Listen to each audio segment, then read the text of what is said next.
बिस्मिल्लाहिर्रहमानिर्रहीम अस्सलाम वालेकुम स्टूडेंट्स। हम सॉल्व कर रहे थे क्लास 10th मैथ का मॉडल पेपर जो कि फेडरल बोर्ड ने 2026 और उससे ऑनवर्ड्स होने वाले एनुअल एग्जाम्स के लिए जारी किया। पिछले लेक्चर में इस मॉडल पेपर का सेक्शन ए और सेक्शन बी जिसमें MCQs और शॉर्ट क्वेश्चन शामिल थे, ना सिर्फ हमने उनको सॉल्व किया बल्कि पेपर पैटर्न को भी ऑब्जर्व करने की कोशिश की और एनालाइज करने की कोशिश की कि किस किस तरह के क्वेश्चन हमें इन टॉपिक्स पे जो मॉडल पेपर में शामिल है या इन टॉपिक से हट के हमें फाइनल पेपर में दिए जा सकते हैं।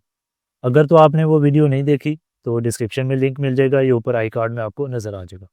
आज के इस लेक्चर में इंशाल्लाह हम इसका सेक्शन सी सॉल्व करेंगे जिसमें आपने सॉल्व करने होंगे लॉन्ग क्वेश्चन और बिल्कुल नाइन्थ के पैटर्न की तरह 3 लॉन्ग क्वेश्चन आपने इसमें अटैम्प्ट करने हैं। हर लॉन्ग क्वेश्चन का एक ऑल्टरनेटिव लॉन्ग क्वेश्चन आपको दिया गया है।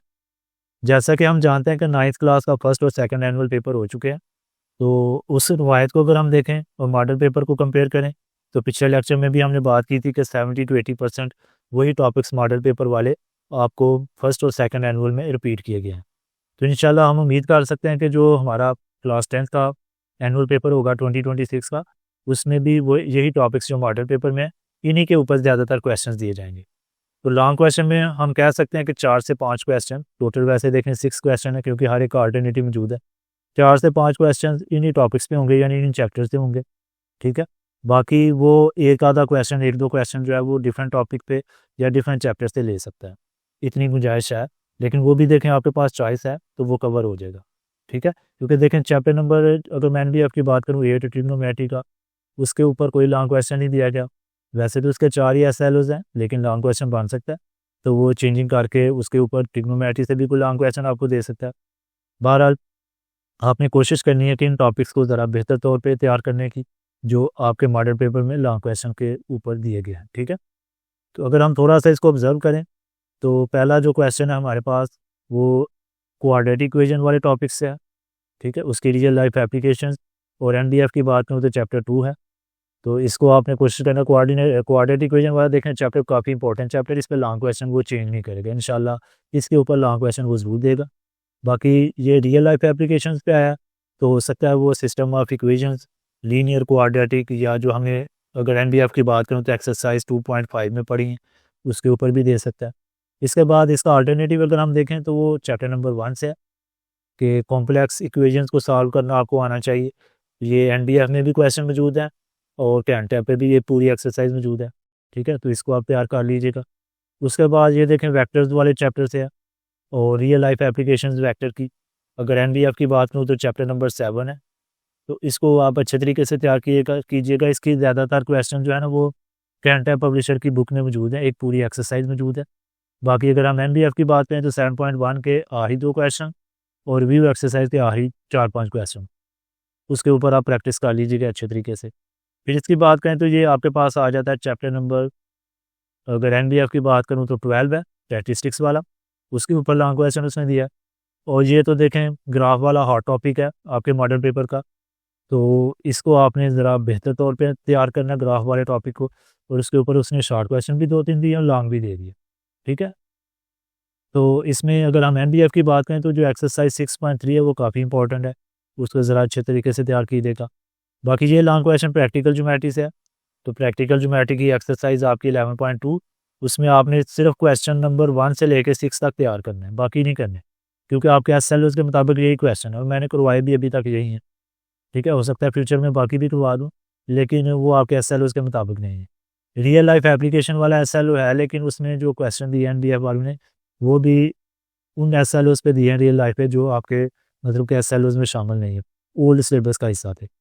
बाकी कैंटेप पे आपको मिल जाएंगे इस तरह के क्वेश्चन रियल लाइफ एप्लीकेशन से रिलेटेड, वहाँ से आप तैयारी कर सकते हैं। तो ये थोड़ा सा ओवरऑल व्यू था। अब 1 बाय 1 हम इनको सॉल्व करते हैं, ठीक है। तो पहला हम देखते हैं जी क्वेश्चन नंबर 3, उसका फर्स्ट पार्ट। क्वेश्चन नंबर 3 के लिए जैसा कि मैंने पहले आपको बताया कि ये क्वाड्रेटिक इक्वेशंस की जो रियल लाइफ एप्लीकेशंस है उस SLO के ऊपर है, SLO साथ अटैच किया है जिसमें लिखा हुआ है कि apply the concept of quadratic equations and quadratic inequalities to real world problems. Real world problems कौन सी हो सकती हैं डिफरेंट, उसने आगे काफ़ी ज़्यादा फील्ड्स बताए हैं, फिजिक्स में, इंजीनियरिंग में, फिनांस में, ठीक है। इसके अलावा मैक्सिमम और मिनिमम हाइट्स फाइंड करना प्रोजेक्टाइल मोशन की, फिर maximum price on companies budget, and काफ़ी ज़्यादा उसने फील्ड्स बताए हैं। तो इन्हें अप्लाई करना आपको आना चाहिए। यहाँ पे देखें इसकी स्टेटमेंट को पहले हम पढ़ते हैं। बिल्कुल सिंपल सा क्वेश्चन है, कोई ज़्यादा मुश्किल नहीं है कि area of rectangular park is 1500 square metre. तो कोई एक पार्क है हमारे पास, उसकी शेप क्या है, रेक्टेंगल, ठीक है, और उसका एरिया उसने बताया कि 1500 स्क्वायर मीटर है। एंड पेरीमीटर इज़ 160 मीटर, जबकि उसका पेरीमीटर यानी जो बाउंड्री लाइन है वो 160 मीटर है। Find the length and width of the park. तो आपने इस पार्क की लेंथ फाइंड करनी है और विड्थ फाइंड करनी है। इसके लिए दो चीज़ें इंपॉर्टेंट है आपके लिए इस क्वेश्चन को सॉल्व करने के लिए। एक तो आपको एरिया ऑफ रेक्टेंगल का पता होना चाहिए, ठीक है, उसका फार्मूला आना चाहिए, और दूसरा पेरीमीटर ऑफ रेक्टेंगल का फार्मूला आना चाहिए। इन दो फार्मूलों को यूज़ करते हुए और इन वैल्यूज़ जो गिवन है उनको यूज़ करते हुए हम क्या करेंगे, पहले दो इक्वेशंस बनाएंगे, फिर उन इक्वेशंस को साइमल्टेनियसली जब सॉल्व करेंगे तो हमारे पास आ जाएगी एक क्वाड्रेटिक इक्वेशन। फिर इस क्वाड्रेटिक इक्वेशन को सॉल्व करके हमने लेंथ और विड्थ फाइंड करनी है। तो देखें, जब हम रेक्टेंगल की बात करते हैं तो रेक्टेंगल में आपको पता है कि आमने सामने वाली जो साइड्स हैं वो आपस में इक्वल होती हैं, ठीक है। जैसे ये मैंने एक रेक्टेंगल ड्रा की और हर एंगल कितना होता है, 90 डिग्री का। अब फ़र्ज़ किया कि ये इसकी लेंथ है L और ये विड्थ है W, ठीक है। तो इसका एरिया का फार्मूला एलिमेंट्री लेवल पे हमने पढ़ा है कि सिंपल सा फार्मूला कि लेंथ और विड्थ को हमने आपस में मल्टीप्लाई कर देना होता है। यानी किसी भी रेक्टेंगल का एरिया फाइंड करने का फार्मूला क्या है, लेंथ मल्टीप्लाई बाय विड्थ, यानी लंबाई ज़रब चौड़ाई। और इसी तरह इसका पेरीमीटर, उसका फार्मूला क्या होगा कि पेरीमीटर का मतलब होता है कि जो बाउंड्री लाइन होती है, ठीक है, उसकी लेंथ। तो यहाँ पे अगर आप देखें तो ये L है, तो इसके सामने वाली साइड चूँकि इसकी इक्वल है वो भी L ही होगी। इसी तरह ये W है, तो इसके सामने वाली साइड वो भी W होगी। तो इसकी अगर हमने बाउंड्री लाइन फाइंड करनी है तो हमने इन चारों लेंथ को आपस में ऐड करना है। तो हम लिख सकते हैं कि L भी 2 दफ़ा आ गया और W भी 2 दफ़ा आ गया, यानी इनको हम क्या कर रहे हैं, आपस में ऐड कर रहे हैं। तो यहाँ पे देखें 2 दफ़ा L आया 2L लिख सकते हैं, 2 दफ़ा W आया 2W लिख सकते हैं। इसमें से अगर हम 2 कॉमन ले लें तो L प्लस W। तो आप चाहे तो ये फार्मूला यूज़ कर सकते हैं, ये वाला भी ऊपर वाला भी यूज़ कर सकते हैं। तो ये दो फार्मूले आपको पता होना चाहिए। अब पहले तो आपने याद रखना है कि जब भी वर्ड प्रॉब्लम सॉल्व कर रहे हो तो जो चीज़ फाइंड करनी होती है ना, उसको अज्यूम करना है, उसको लेट करना है, पोज करना है। यहाँ लेंथ और W जो विड्थ है उसको हमने लेट करना है। अब लेंथ के लिए हम L भी लेट कर सकते हैं और विड्थ के लिए W भी, लेकिन हम चूँकि आदी हैं जो इक्वेशंस हम सॉल्व करते हैं, मसलन मोस्टली जो इक्वेशन सॉल्व करते हैं उसमें और एक्स और वाई के आदी हैं कि एक्स और वाई आए, मसलन हमें गिवन ये होता है मोस्टली इक्वेशंस में। तो आदत के मुताबिक ही हम लेके चलते हैं चीज़ों को। मैं लेंथ को लेट कर लेता हूँ एक्स, ठीक है, और विड्थ को एक्स जो है वो लेट कर लेता हूँ वाई, ताकि उसी के मुताबिक इक्वेशंस आएँ जिसकी हमें आदत है। तो let x is the length and y is the width. अब एरिया का फार्मूला अभी हमने लिखा, सिर्फ एल की जगह एक्स लिखेंगे, डब्ल्यू की जगह वाई। तो हम लिखते हैं जी कि area of rectangle is equal to x multiply by y. क्योंकि एरिया हमें गिवन है कितना है, 1500 स्क्वायर मीटर, तो इसकी जगह 1500 मीटर लिख देंगे, 1500 वैल्यू और एक्स वाई। तो आप इसको स्वैप भी कर सकते हैं, इसको लेफ्ट साइड पे लिख लें और ये वैल्यू राइट साइड पे इस तरह लिख दें। ये हमें पहली इक्वेशन मिल गई है, ठीक है। अभी हमने एक और इक्वेशन बनानी है, क्योंकि इसमें से ना ही हम एक्स निकाल सकते हैं ना ही वाई, दो वेरिएबल्स हैं और एक इक्वेशन हो तो हम वैल्यू फाइंड नहीं कर सकते। अगर दो वेरिएबल हों तो हमें दो इक्वेशंस कम से कम चाहिए। तो इसके लिए अब नेक्स्ट हमारा क्या काम होगा कि पेरीमीटर को यूज़ करेंगे। तो लिखते हैं जी कि perimeter of rectangle is equal to 2 into x plus y. सिर्फ यहाँ पे फार्मूला के मुताबिक एल की जगह एक्स लिख दिया और डब्ल्यू की जगह वाई लिख दिया। अब पेरीमीटर भी हमें गिवन है कितना, 160, तो आप इसकी जगह 160 लिख दें। तो 2x plus y is equal to 160 swap कर दिया मैंने। अब इसको सिंप्लीफाई किया जा सकता है, जितना पॉसिबल हो सिंप्लीफाई कर लें, क्योंकि उससे फिर वैल्यू ज़रा छोटी हो जाती है और आगे वर्किंग आसान हो जाती है। तो 2 मल्टीप्लाई कर रहा हो तो जाके डिवाइड कर देगा, 160 को 2 से डिवाइड करेंगे तो 80। तो ये ज़रा बेहतर सिंप्लीफाइड इक्वेशन हमारे पास आ गई, जिसको हमने नाम दे दिया इक्वेशन नंबर 2 का। अब दो इक्वेशन मिल गई हैं, दो ही वेरिएबल्स हैं, तो हम इनको सॉल्व करेंगे तो हमें एक्स और वाई की वैल्यू इंशाल्लाह मिल जाएगी। इसके पास आपके पास चॉइस है कि आप इसमें से एक्स या वाई की वैल्यू निकाल के इक्वेशन 2 में पुट कर सकते हैं, या इक्वेशन 2 में से एक्स या वाई की वैल्यू निकाल के 1 में पुट कर सकते हैं। जिस तरह मर्जी आप चीज़ को मतलब इसको लेके चल सकते हैं। बहरहाल मैं इक्वेशन नंबर 1 से निकालता हूँ value. From equation number 1 we have कि सिंपली वाई की वैल्यू निकालने के लिए एक्स मल्टीप्लाई कर रहे उधर जाके डिवाइड कर देंगे, ठीक है। आप चाहे तो एक्स की निकाल सकते हैं, वाई को जाके उधर डिवाइड कर दें, लेकिन मैं चाहता हूँ कि हमारे पास जो क्वाड्रेटिक इक्वेशन आए वो वेरिएबल एक्स में आए। क्योंकि उसके हम ज़्यादा आदी हैं उस तरह की इक्वेशन को सॉल्व करने के। तो इसलिए मैंने y की वैल्यू निकाली है। अब ये वैल्यू आपने इस सेकंड इक्वेशन में y की जगह पुट करनी है। तो मैं इसको अरेज कर देता हूँ ताकि हमारे पास स्पेस बन जाए ज़रा, क्योंकि इसकी अभी हमें ज़रूरत नहीं है, हमने फार्मूले लिख लिए जी। तो हमने क्या करना है, इधर लिख लेनी है स्टेटमेंट कि पुट इन इक्वेशन 2, कि हम इसको पुट कर रहे हैं इक्वेशन नंबर 2 में, जहाँ y है वहाँ ये वैल्यू लिख देंगे तो आ जाएगा x + 15 / x = 80। x as an LCM आप ले सकते हैं, मसलन एलसीएम लेंगे क्योंकि x ही है डिनोमिनेटर में x आएगा, तो इसके नीचे चूँकि कुछ नहीं है, इससे मल्टीप्लाई होगा x² हो जाएगा, ठीक है। तो x एलसीएम लिखा तो ये x² हो गया, बाकी ये 1500 एज इट इज़ आ गया 80। अब x डिवाइड करो तो जाके मल्टीप्लाई करेगा, x² + 1500 = 80 x। अब इसको देखें, ये क्वाड्रेटिक इक्वेशन बन चुकी है क्योंकि स्क्वायर आ गया, इसको स्टैंडर्ड फॉर्म में हमने लाना है। तो स्टैंडर्ड फॉर्म में आपको पता है स्टैंडर्ड फॉर्म क्या होती है कि ax² + bx + c = 0, ठीक है। तो इसके लिए क्या होता है कि तमाम टर्म्स एक तरफ होती हैं, राइट साइड पे 0 होता है। तो आप इसको उठा के इस तरफ ले आएँ तो इस तरफ 0 रह जाएगा, तो हमारे पास ये स्टैंडर्ड फॉर्म में क्वाड्रेटिक इक्वेशन आ गई।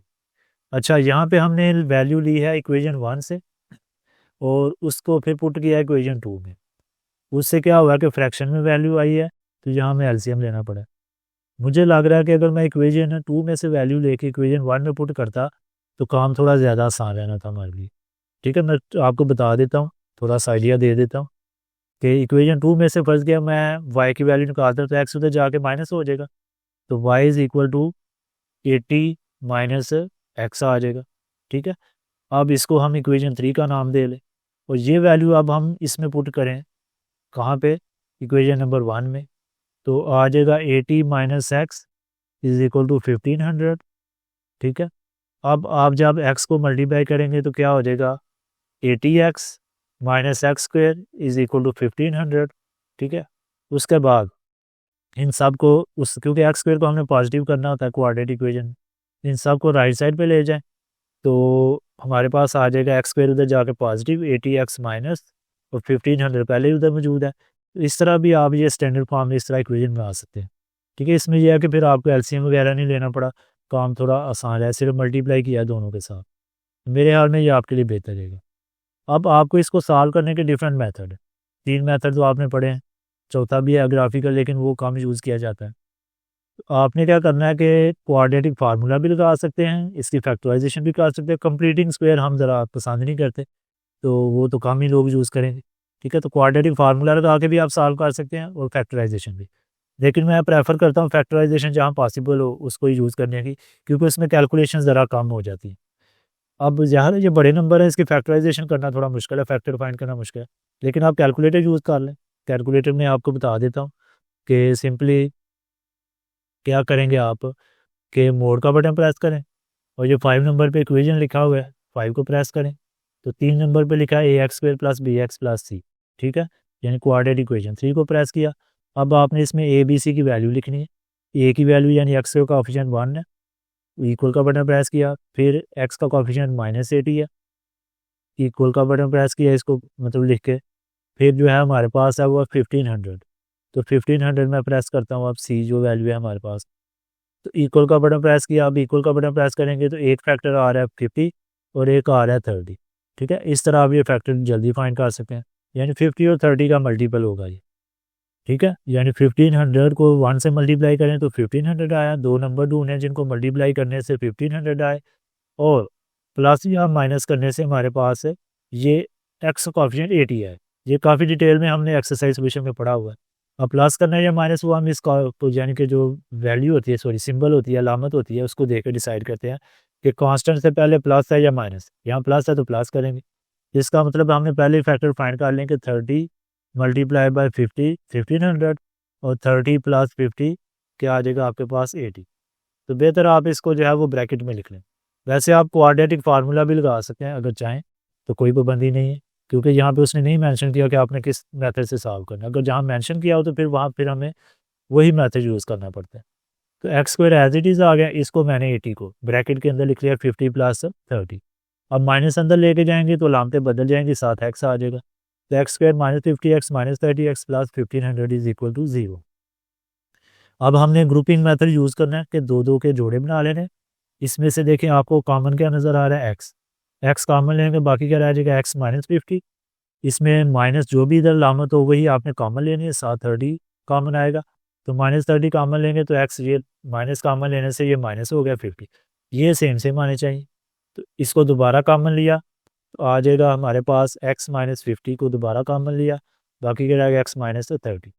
ठीक है, अब यहाँ पे ज़ीरो प्रोडक्ट प्रॉपर्टी आपने लगानी है कि एक दफ़ा इसको ज़ीरो के को रखना है, एक दफ़ा इसको, तो बारी बारी दोनों को हम ज़ीरो के को रख के एक्स की वैल्यू निकाल लेंगे। अब देखें 50 उधर जाके प्लस हो गया, ठीक है, और 30 भी उधर जाके प्लस हो गया, दो वैल्यूज़ आई हैं जी एक्स की, ठीक है, जिसको हमने लेंथ का नाम दिया था। इन दोनों को बारी बारी अब हमने जो थर्ड इक्वेशन हमने पीछे फाइंड की थी ना, वो क्या फाइंड की थी थर्ड इक्वेशन कि x y is equal to 1500 था, तो वाई की वैल्यू हमने फाइंड की थी 1500 ओवर एक्स, ये थर्ड इक्वेशन थी हमारी। इसमें बारी बारी पुट करेंगे ताकि वाई की वैल्यू भी मिल जाए। तो पुट इन इक्वेशन 3, जब हम 50 पुट करते हैं तो देखें क्या होता है, ये इससे कैंसिल, तो कितना आ जाएगा 30, यानी वाई 30 आ जाता है। और जब हम एक्स इज इक्वल टू 30 इसमें पुट करते हैं तो 0 0 से कैंसिल, तो ये 50, तो वाई आ जाता है 50। यानी इसका मतलब क्या हुआ कि जब लेंथ 50 होगी विड्थ 30 होगी, या जब लेंथ 30 होगी तो विड्थ 50 हो जाएगी। तो बेसिकली उसने डायमेंशन ही पूछा, लेंथ और विड्थ ही पूछा, तो यही वैल्यूज़ होंगी। ठीक है, दोनों केसेस में एक 50 होगी और एक 30। ठीक है, तो ये कोई हार्ड एंड फास्ट रूल नहीं है कि लंबी जो वैल्यू है उसी को लेंथ कहना है और जो छोटी है उसको विड्थ कहना है। ये कोई हार्ड एंड फास्ट रूल नहीं है, आप इनको इंटरचेंज भी कर सकते हैं, इसको लेंथ कह सकते हैं, इसको विड्थ कह सकते हैं, उसमें कोई इशू नहीं है। ठीक है, तो लिहाजा आपने सिंपली लिख देना डायमेंशंस, कि डायमेंशंस हमारे पास क्या है 30 मीटर एंड 50 मीटर, वो चाहे कोई एक लेंथ है या एक विड्थ है, जो सी मर्जी आप रख सकते हैं। तो ये पहला यानी कि क्वेश्चन हमारा कंप्लीट हुआ। अब इसका अल्टरनेटिव पार्ट हम देख लेते हैं। अल्टरनेटिव क्वेश्चन हमारे पास चैप्टर नंबर 1 से है। इसकी स्टेटमेंट है find the solution of following simultaneous linear equation. Linear equation क्या होती है, जिसमें वेरिएबल की जो हाईएस्ट पावर है वो 1 हो। यहाँ पे वेरिएबल आपको नज़र आ रहा है एक्स और वाई, और इनकी पावर क्या है 1 हाईएस्ट, तो इसलिए हम कहेंगे ये दोनों जो इक्वेशंस है ये लीनियर इक्वेशन है। लेकिन फ़र्क क्या है विद कॉम्प्लेक्स कॉफिशेंट, इनके जो कॉफिशेंट है वो कॉम्प्लेक्स नंबर्स हैं। ठीक है, तो सोल्यूशन फाइंड करने से मुराद है कि आपने एक्स और वाई की वैल्यूज़ निकालनी है। अब चूंकि कॉफिशेंट कॉम्प्लेक्स हैं तो इसके जो आंसर आएंगे एक्स और वाई की जो वैल्यूज़ आएंगी वो भी कॉम्प्लेक्स नंबर्स आएंगे। अब ये दोनों जो बुक्स हैं दोनों का चैप्टर नंबर 1 है। एक बुक में 2-3 ही क्वेश्चन दिए हैं और एक में एक्सरसाइज दी है, उसमें 4-5 क्वेश्चन है। कैंटैब पब्लिशर की बुक, तो वहाँ से आप प्रैक्टिस कर सकते हैं मज़ीद अगर करना चाहें तो। अब एक्सरसाइज के दौरान हमने इनके 2 मेथड पढ़े थे इनको सॉल्व करने के, एक था बाय एलिमिनेशन मेथड, ठीक है, और एक था बाय सब्स्टिट्यूशन। अब दोनों मेथड से मैंने एक्सरसाइज के दौरान आपको क्वेश्चंस करवाए थे। ठीक है, हर क्वेश्चन को दोनों मेथड से करवाया था ताकि आपको जो आसान लगे आप उसको अपना सकें। ठीक है, लेकिन वहाँ पे अभी हमने चूंकि मैट्रिसेस के बारे में नहीं था पढ़ा तो यही 2 मेथड यूज़ किए थे। लेकिन तीसरा मेथड हम मैट्रिसेस का यूज़ करके भी इसको सॉल्व कर सकते हैं, क्योंकि मैट्रिसेस में भी आपने पढ़ा कि सिस्टम ऑफ लीनियर इक्वेशंस को हम सॉल्व कर सकते हैं बाय क्रैमर्स रूल, कि क्रैमर्स का जो मेथड है उसकी मदद से, या मैट्रिक्स इन्वर्जन मेथड से। तो इनको भी उसी तरह सॉल्व किया जा सकता है बाय मैट्रिसेस। ठीक है, अब मैं आपको इस क्वेश्चन को तीनों तरीक़ों से सॉल्व करके इंशाल्लाह दिखाऊंगा। ठीक है, हालांकि उससे वीडियो तो थोड़ी लंबी हो जाएगी और मेरा काम भी थोड़ा बढ़ जाएगा, लेकिन मैं चाहता हूं कि आप इन मेथड्स को फिर कंपेयर करें और देखें कौन सा जो मेथड है हमारे लिए ज़्यादा एफिशिएंट है और उसको अप्लाई करें। क्योंकि डिफरेंट मेथड सीखने का मकसद ही यही होता है मैथ में कि आपको उसको डिफरेंट सिचुएशंस में अप्लाई करना आना चाहिए। यानी लकीर का फ़कीर नहीं बनना, कि मैथ की खूबसूरती भी यही है कि आप डिफरेंट सिचुएशंस में डिफरेंट मेथड्स को अप्लाई करें और देखें कि कौन सा एफिशिएंट है और फिर उसके मुताबिक उस क्वेश्चन को सॉल्व करें। अब तीनों मेथड से मैं आपको सॉल्व करके दिखाऊंगा। पहला हम मेथड यूज़ कर रहे हैं कि बाय सब्स्टिट्यूशन। ठीक है, सब्स्टिट्यूशन से मैं इसको सॉल्व करता हूँ। तो इसमें देखें 2 इक्वेशंस दी हुई हैं, मैं इन्हीं को इक्वेशन एक को क्या लेता हूँ इक्वेशन नंबर 1 और एक को क्या लेता हूँ इक्वेशन नंबर 2। इनको दोबारा मैं नहीं लिख रहा, लेकिन पेपर में आप लिख लीजिएगा और इनको नाम दे लीजिएगा कि इक्वेशन नंबर 1 है एक और एक इक्वेशन नंबर 2 है। अब किसी एक इक्वेशन में से मैंने एक्स या वाई की वैल्यू निकाल के दूसरी में पुट करूँगा। मेरे लिए ज़्यादा कन्वीनियंट लग रहा है कि मैं यहाँ से निकालूँ एक्स या वाई की वैल्यू। ठीक है, क्योंकि इसमें दरमियान में प्लस वगैरह आ रहा है, यहाँ प्लस वगैरह नहीं आ रहा, तो इसको मल्टीप्लाई हो रहा है, सिंपली उधर जाके डिवाइड करेगा, ज़रा इजी रहेगी। तो मैं लिखता हूँ जी कि फ्रॉम इक्वेशन वन से मैं क्या कर रहा हूँ कि वैल्यू निकाल रहा हूँ किसकी, वाई की, कि ये देखें 3 अयोटा एक्स है, ये इधर प्लस था, इधर आके क्या हो गया, माइनस हो गया। अब वाई की वैल्यू निकालनी है तो उसके साथ जो उसका कॉफिशेंट है 2 अयोटा, उसको यहाँ से हटाना है, वो दूसरी तरफ जाके क्या करेगा, डिवाइड। तो हम इसको कर देते हैं दूसरी तरफ ले जाके डिवाइड। तो ये देखें वाई अकेला हो गया, ठीक है, लेकिन उसका ये नुकसान हुआ कि डिनोमिनेटर में योटा आ गया। तो हमने पढ़ा कि जहाँ भी डिनोमिनेटर में योटा आ जाए तो उसको हमने ख़त्म करना है। तो उसका तरीकाकार क्या होता है, जो भी डिनोमिनेटर में फंस गया, ये 2 योटा है ना, आप चाहे तो 2 योटा से ही भी मल्टीप्लाई और डिवाइड कर सकते हैं, लेकिन हमारा मकसद है योटा ख़त्म करना है, तो 2 को साथ ना भी लिखें, कोई इशू नहीं, आप सिर्फ योटा से मल्टीप्लाई और डिवाइड कर दें, यानी रैशनलाइज कर दें इसको, ताकि ये डिनोमिनेटर में योटा ख़त्म हो। अब देखें ऊपर वाली आपस में मल्टीप्लाई होंगी, नीचे वाली आपस में, जैसे ये अयोटा 1 से मल्टीप्लाई होकर अयोटा आएगा, और फिर इससे मल्टीप्लाई होकर क्या आएगा, 3 अयोटा स्क्वायर, क्योंकि योटा योटा से मल्टीप्लाई होकर क्या हो जाएगा, स्क्वायर। तो हम लिख सकते हैं y is equal to iota minus 3 iota square और साथ x, नीचे 2 अयोटा से मल्टीप्लाई होकर 2 अयोटा स्क्वायर हो जाएगा, ठीक है, ये हमारे पास आ गया। अब अयोटा स्क्वायर की वैल्यू हमें पता है क्या है, -1, तो यहाँ पे हम -1 लिखेंगे ऊपर, तो -1 -3 से मल्टीप्लाई होकर +3x हो जाएगा, और नीचे -1 से मल्टीप्लाई करेंगे तो -2, यानी कि हमारे पास y की वैल्यू आ रही है अयोटा +3x, और नीचे क्या आ रहा है, नीचे -2। अब इसको हम क्या लेते हैं जी कि ये हमारे पास क्या है, इक्वेशन नंबर 3, क्योंकि डिनोमिनेटर में योटा ख़त्म हो चुके हैं, ठीक हो गया। अब ये जो हमारे पास y की वैल्यू आई है, इसको हमने पुट करना है इक्वेशन नंबर 2 में, जिसको नाम दिया था इक्वेशन नंबर 2। तो हम लिखते हैं कि पुट इन इक्वेशन नंबर 2। तो देखें y जहाँ पे होगा वहाँ ही हम ये इसको पुट करेंगे, ठीक है, बाकी तो एक्सप्रेशन वैसे का वैसा ही रहेगा, फिर y की जगह इसको पुट करना है। तो हमारे पास आ जाएगा 2 + iota x minus 3 minus iota, उसी तरह सिर्फ y की जगह ये मैंने ये वैल्यू पुट कर दी। अब ये देखें माइनस है और यहाँ बाहर भी माइनस है, तो ये माइनस माइनस प्लस कर दें, क्योंकि ये मल्टीप्लाई हो रहे हैं ना सारे आपस में, तो ये माइनस माइनस प्लस तो हो जाएगा। तो पहले इस माइनस से जान छुड़ाते हैं, बाकी इक्वेशन उसी तरह रही, सिर्फ यहाँ पे प्लस आ गई। अब डिनोमिनेटर में 2 है हमारे पास, ठीक है, तो डिनोमिनेटर में जो भी वैल्यू होगी वही हमारा एलसीएम होगा, तो हम इसको एज एन एलसीएम लिख लेंगे। मैं इसको अरेज कर दूँ, तो इसको एज एन एलसीएम हम लिखते हैं जी, क्या लिखेंगे, 2 और राइट साइड वैसे की वैसी। अब इसके नीचे चूंकि कुछ भी नहीं था, तो ये 2 इससे मल्टीप्लाई होगा, ठीक है, तो कुछ नहीं से मुराद है कि 1 था, ठीक है, तो ये 2 इससे मल्टीप्लाई होगा 2x, यानी हो जाएगा साथ 2 प्लस अयोटा आ जाएगा, और इसके नीचे चूंकि 2 था, 2 से कैंसिल हो गए, मतलब 1 आएगा, 1 इससे मल्टीप्लाई होकर ये सेम एज इट इज़ ऊपर आ जाएगा, इसमें यानी कोई चेंज नहीं आएगी। अब 2x को अंदर डिस्ट्रीब्यूट करें, यानी बारी बारी मल्टीप्लाई करें, कि 2x पहले 2 से मल्टीप्लाई होगा 4x, और फिर किससे मल्टीप्लाई होगा, योटा से, 2 अयोटा एक्स आ जाएगा, ठीक है, 4x + 2 अयोटा एक्स, या 2x अयोटा बाद में भी लिख सकते हैं।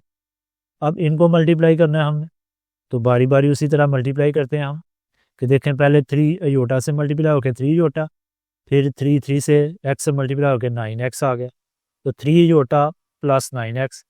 इसके बाद इसकी बारी आ गई, अब अयोटा अयोटा से मल्टीप्लाई होकर माइनस अयोटा स्क्वायर, और फिर माइनस अयोटा 3x से मल्टीप्लाई होकर -3 अयोटा एक्स, तो ये आ जाएगा। नीचे डिनोमिनेटर में 2 था, 2 राइट साइड पे जाके मल्टीप्लाई कर दें तो -2 हो गए।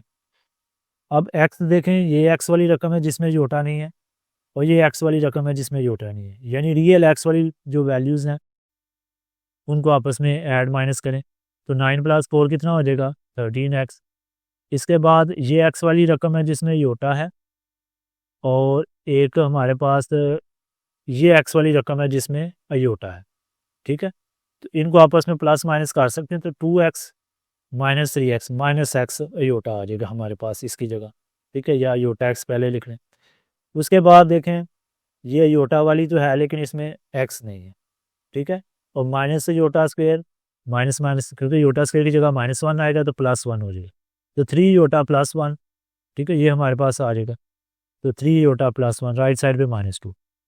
अब इन दोनों में से जो x वाली रकमें हैं ना, उनमें से आप x कॉमन ले लें, और ये जो x के बगैर है इनको राइट साइड पे ले जाए, ठीक है, तो इसमें x कॉमन लिया तो 13 - अयोटा 7x आ गया, और ये 13 योटा प्लस 1 को राइट साइड पे आप ले आए तो क्या होगा, 1 इधर आके इसमें माइनस होगा -3 और साथ 3 योटा माइनस हो जाएगा आके, तो -3 योटा आ गया। अब एक्स की वैल्यू निकालनी है हमें, तो एक्स को आइसोलेट कर सकते हैं आसानी से, ये मल्टीप्लाई कर रहा है उधर जाके डिवाइड कर देगा, तो एक्स तो आइसोलेट हो गया, लेकिन प्रॉब्लम यह है कि डिनोमिनेटर में फिर योटा आ गया, तो इसको हमें यहाँ से हटाना पड़ेगा। तो फिर वही काम के रैशनलाइज, इसकी अलामत बदल के यानी 13 प्लस योटा इसका कॉन्जुगेट लेके उससे मल्टीप्लाई और डिवाइड किया। अब वही न्यूमरेटर्स में आपस में मल्टीप्लाई करें, जैसे -3 13 से मल्टीप्लाई होके -39 और ये इससे मल्टीप्लाई होके -3 योटा, ठीक है, ऊपर ये आ गया पहले।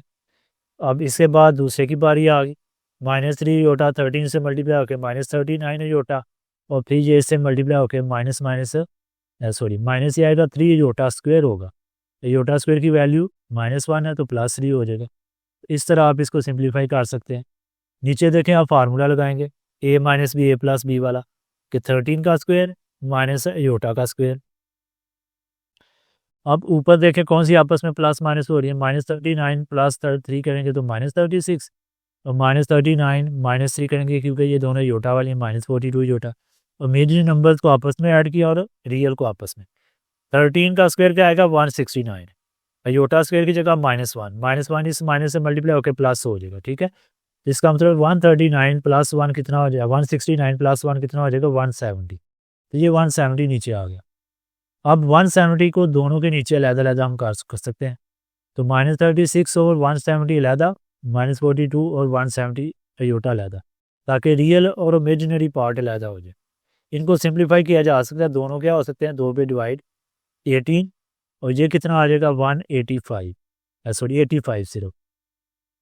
इसी तरह 21 और ये कितना आ जाएगा 85, तो आपके पास जो सिंप्लीफाइड वैल्यू आ जाएगी एक्स की वो ये आ जाएगी x is equal to -18 over 85 और -21 ओवर 85, तो ये हमारे पास जी x की वैल्यू आई है, ठीक है। काम थोड़ा लंबा है लेकिन अभी हमने y की भी निकालनी है, तो इसी वैल्यू को जिसको हमने मतलब फाइंड किया है, अब x की जगह इस इक्वेशन नंबर जो 3 थी हमारी उसमें पुट करना है।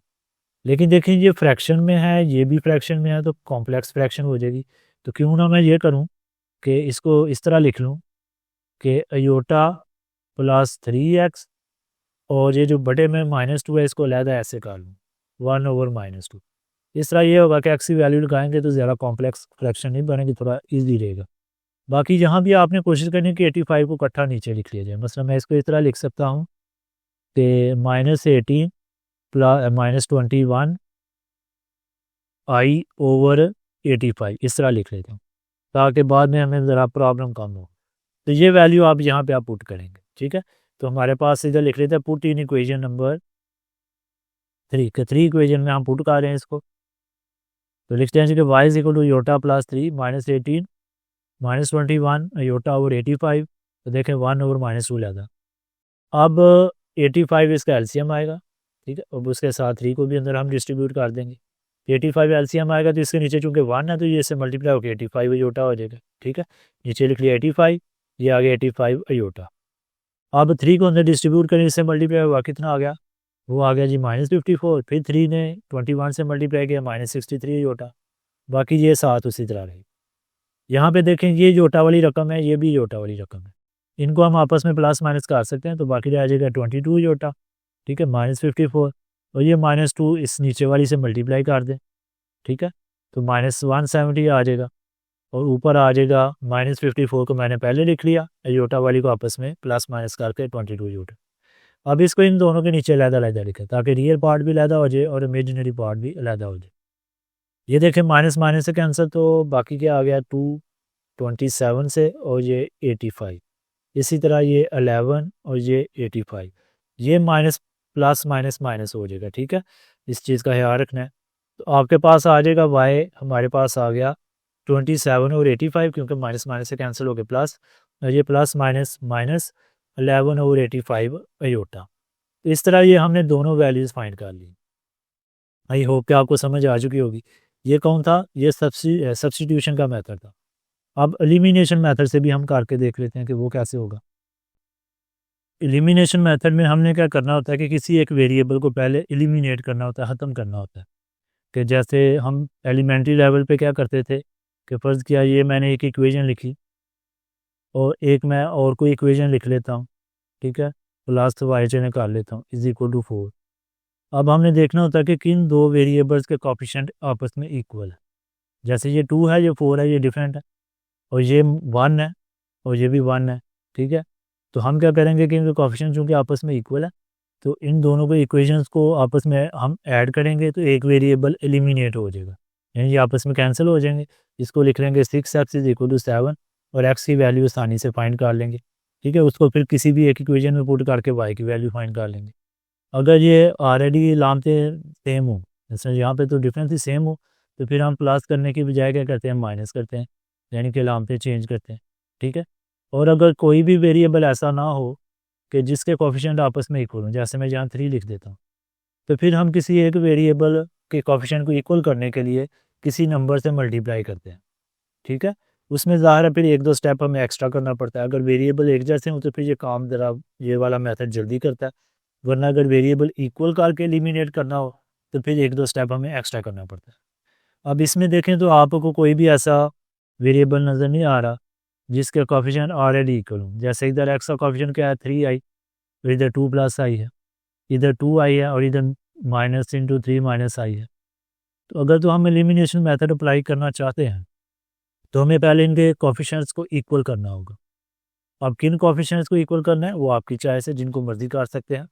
लेकिन मैं क्या करता हूँ, मुझे नज़र आ रहा है कि यहाँ पे y की अलामत है, यानी कोएफ़िशिएंट है पॉजिटिव, और यहाँ पे नेगेटिव, तो मैं y वाले इक्वल कर लेता हूँ। उससे ये होगा कि मुझे ऐड करना पड़ेगा इनको और एलिमिनेट हो जाएंगे। अगर मैं x वालों को इक्वल करूँगा तो फिर ये चूँकि दोनों पॉजिटिव हैं तो फिर मुझे माइनस करना पड़ेगा, उसमें फिर अलामतें भी चेंज करनी पड़ती हैं। तो उस चीज़ से बचने के लिए मैं y वाले कोएफ़िशिएंट को इक्वल करता हूँ। अब y वाले कैसे इक्वल करूँगा, ये एक दूसरे के मल्टीपल भी नहीं है, तो मुझे क्या करना होगा, ये 2i को 3 माइनस आई से मल्टीप्लाई करना होगा ताकि ये 2i इंटू 3 माइनस आई बन जाए, और इसको 2i से मल्टीप्लाई करना होगा ताकि ये भी 2i 3 माइनस आई बन जाए। यानी दोनों इक्वेशंस को बारी बारी हमें मल्टीप्लाई करना पड़ेगा। इसको मैं कह लेता हूँ ये इक्वेशन नंबर 1 है, इसको मैं कह लेता हूँ ये इक्वेशन नंबर 2 है। तो पहले हम इक्वेशन नंबर 1 लिखते हैं और इसको मैं किससे मल्टीप्लाई करूँगा, y के वेरिएबल y के कोएफ़िशिएंट इक्वल करने के लिए 3 माइनस आई से। तो लिखते हैं जी कि मल्टीप्लाई बाय 3 माइनस आई। अब 3i पहले से भी मल्टीप्लाई होगा, इससे भी और कांस्टेंट से भी। इससे मल्टीप्लाई होकर आ जाएगा 3i इंटू 3 माइनस आई, साथ x आ गया। फिर ये इससे मल्टीप्लाई हुआ तो 2i इंटू 3 माइनस आई, साथ y आ गया। फिर ये 1 से मल्टीप्लाई हुआ तो वही चीज़ आ गई, 3 माइनस आई, ठीक है। अब इसको मैं कह लेता हूँ ये इक्वेशन नंबर हमारे पास 3 है। इसी तरह दूसरी जो इक्वेशन है उसको लिख लेते हैं, 2i x माइनस 3 माइनस आई y इज़ इक्वल टू -1। अब इसको मैंने मल्टीप्लाई करना है इसके कोएफ़िशिएंट से, यानी 2i से, तो लिख लेते हैं मल्टीप्लाई बाय 2i। तो इससे मल्टीप्लाई होगा तो क्या आ जाएगा, 2i इंटू 2 प्लस आई एक्स, और इससे मल्टीप्लाई होकर माइनस 2i इंटू 3 माइनस आई y, और -1 से मल्टीप्लाई होकर -2i। इसको मैं कह लेते हैं इक्वेशन नंबर 4। अब इन दोनों इक्वेशंस को हम ऐड करेंगे तो हमारा एक वेरिएबल ख़त्म हो जाएगा। तो हम लिखते हैं जी कि by adding equation number 3 and 4, यहाँ पे मैंने 1 लिख दिया गलती से, आप 3 पे याद दीजिएगा, और यहाँ पे 4। अब इनको ऐड करते हैं, एक को ऊपर लिख लिया, मतलब तीसरी को मैं ऊपर लिख लेता हूँ और जो चौथी है उसको नीचे लिख लेता हूँ। अब देखें ये कैंसिल होगी, सेम कोएफ़िशिएंट्स हैं, अपोजिट साइन है, ये कैंसिल होगी।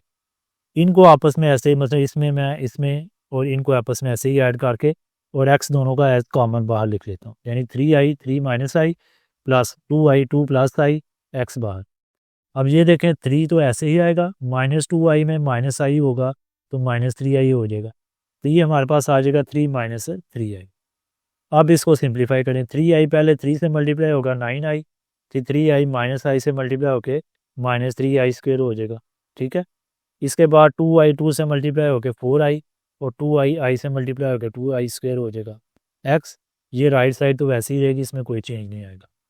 अब ये भी आई स्क्वेयर है, -1 आएगा तो +3, और ये भी आई स्क्वेयर है, -1 आएगा -2, यानी ये दोनों रियल बन जाएंगे। तो -3 में +2 करेंगे तो -1, जबकि ये दोनों इमेजिनरी हैं। 9i + 4i कितना आ जाएगा, 13i। तो मैं इस तरह लिख देता हूँ कि 1 +39, ये +3 हो जाना था ना, ये -2, तो 3 में 2 माइनस करना था तो 1 आ जाना था। अब x को आइसोलेट करना है तो ये इधर मल्टीप्लाई कर रहा है, उधर जाके डिवाइड कर देगा। तो अब ये x तो आइसोलेट हो गया, लेकिन डिनोमिनेटर में क्या आ गया, अयोटा। उसको ख़त्म करने के लिए हमें रैशनलाइज करना पड़ेगा। तो अलामत बदल के यानी 1 - 13 अयोटा से मल्टीप्लाई और डिवाइड करें। आप ऊपर वाली उसी तरह आपस में मल्टीप्लाई करें, 3 पहले इन दोनों से बारी बारी मल्टीप्लाई होगा तो क्या आ जाएगा, 3 - 39 आई, फिर 3 आई मल्टीप्लाई हुआ तो -3 आई, और फिर 3 आई से मल्टीप्लाई हुआ माइनस माइनस प्लस, कितना आ गया 39। ये यानी कि इस तरह आना था ना कि इनको जब मल्टीप्लाई करना था हमने तो +39 आई स्क्वेयर होना था, और आई स्क्वेयर की वजह से फिर -1 - 39 आ गया। नीचे formula a + b a - b वाला आप लगाएं कि 1 का स्क्वायर -13 आई का स्क्वायर। अब देखें ये रियल है, ये भी रियल है, ये कितना आ जाएगा -36, और ये दोनों इमेजिनरी हैं, ये कितना आ जाएगा -42 आई। नीचे 1 का स्क्वायर 1, 13 का स्क्वायर 169, अयोटा स्क्वायर -1, तो -1 जब -169 से मल्टीप्लाई होगा तो +169, यानी टोटल ये 170 आ जाएगा। इसको आप इन दोनों के नीचे लहदा कर लें ताकि रियल और इमेजिनरी पार्ट लहदा हो जाए। अब बिल्कुल देखें उसी तरह जिस तरह पिछले हमने मेथड में इनको सिंप्लीफाई किया था, सिंप्लीफाई करें, ये 18 आ जाएगा, 85, ये 21 और ये 85। तो ये आपके पास देखें वही आंसर आया जो कि हमने पिछले मेथड में निकाला था। ठीक है, -18 और 85, -21 और 85 आई एक्स का।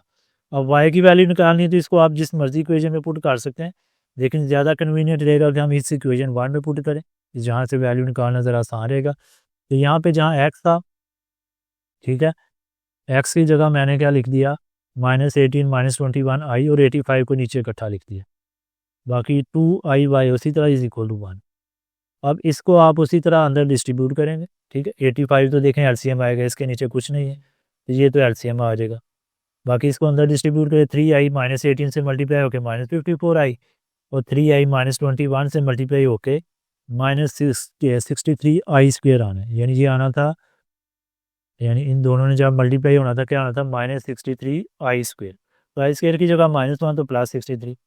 उसके बाद 21 2 आई, सॉरी 2 आई वाई है, तो 85 इससे मल्टीप्लाई होगा तो कितना हो जाएगा, 170 आई वाई। अब 85 इधर डिवाइड कर रहा है, उधर जाके मल्टीप्लाई कर देगा। ठीक है, ये देखें ये y है इसके साथ और इसके साथ y नहीं है, इनको आप आपस में प्लस माइनस नहीं कर सकते, ये ना हो कि आप इनको आपस में प्लस माइनस कर रहे हो। सिर्फ 85 को उधर जाके मल्टीप्लाई कर दें।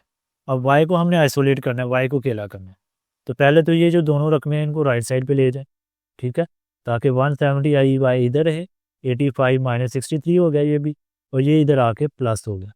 ये दोनों रियल हैं, ये आपस में प्लस माइनस हो सकता है। कितना रह गया हमारे पास बाकी, 22 + 54 आई। अभी भी y के साथ 170 आई मल्टीप्लाई कर रहा है, उधर जाके डिवाइड कर देगा। ठीक है, अब डिनोमिनेटर में चूंकि आई आ गया तो हम आई से ही मल्टीप्लाई और डिवाइड कर देंगे इसको, यानी रैशनलाइज करेंगे। तो आई ऊपर वाली दोनों से मल्टीप्लाई होगा तो 22 आई, 54 आई स्क्वायर यानी -54 हो जाएगा, नीचे 170 आई स्क्वायर यानी कि -170 हो जाएगा। इस तरह आप कर लें। अब दोनों के नीचे -170 को लहदा करें जैसा कि हम पहले भी करते आ रहे हैं।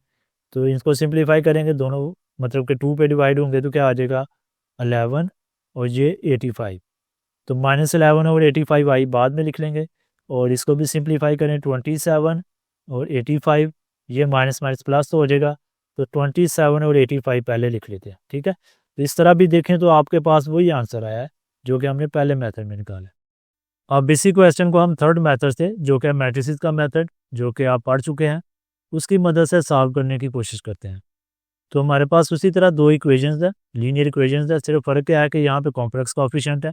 आपने जो चैप्टर में पढ़ी थी इक्वेशन सॉल्व करना मैट्रिसेस की मदद से, उनमें क्या थे, रियल कोएफिशिएंट थे। बाकी तरीकाकार हमारा वही होगा। तो देखें हमारे पास दो इक्वेशन है, इनको चले मैं अगर ऊपर नीचे लिख लूँ तो ज़्यादा बेहतर है ताकि आपको कन्फ्यूज़ ना हो। इस तरह ये पहली इक्वेशन है, ठीक है, और इसके नीचे मैं दूसरी इक्वेशन लिख लेता हूँ, 2 + अयोटा एक्स माइनस है आगे -3 - अयोटा y = -1। तो रिकॉल करें जब हम इक्वेशंस की मदद से मैट्रिसेस बनाते थे तो एक होती थी हमारी कोएफिशिएंट मैट्रिक्स। कोएफिशिएंट मैट्रिक्स में हमने क्या करना होता था कि x के कोएफिशिएंट्स को और y के कोएफिशिएंट्स को लिखना होता था।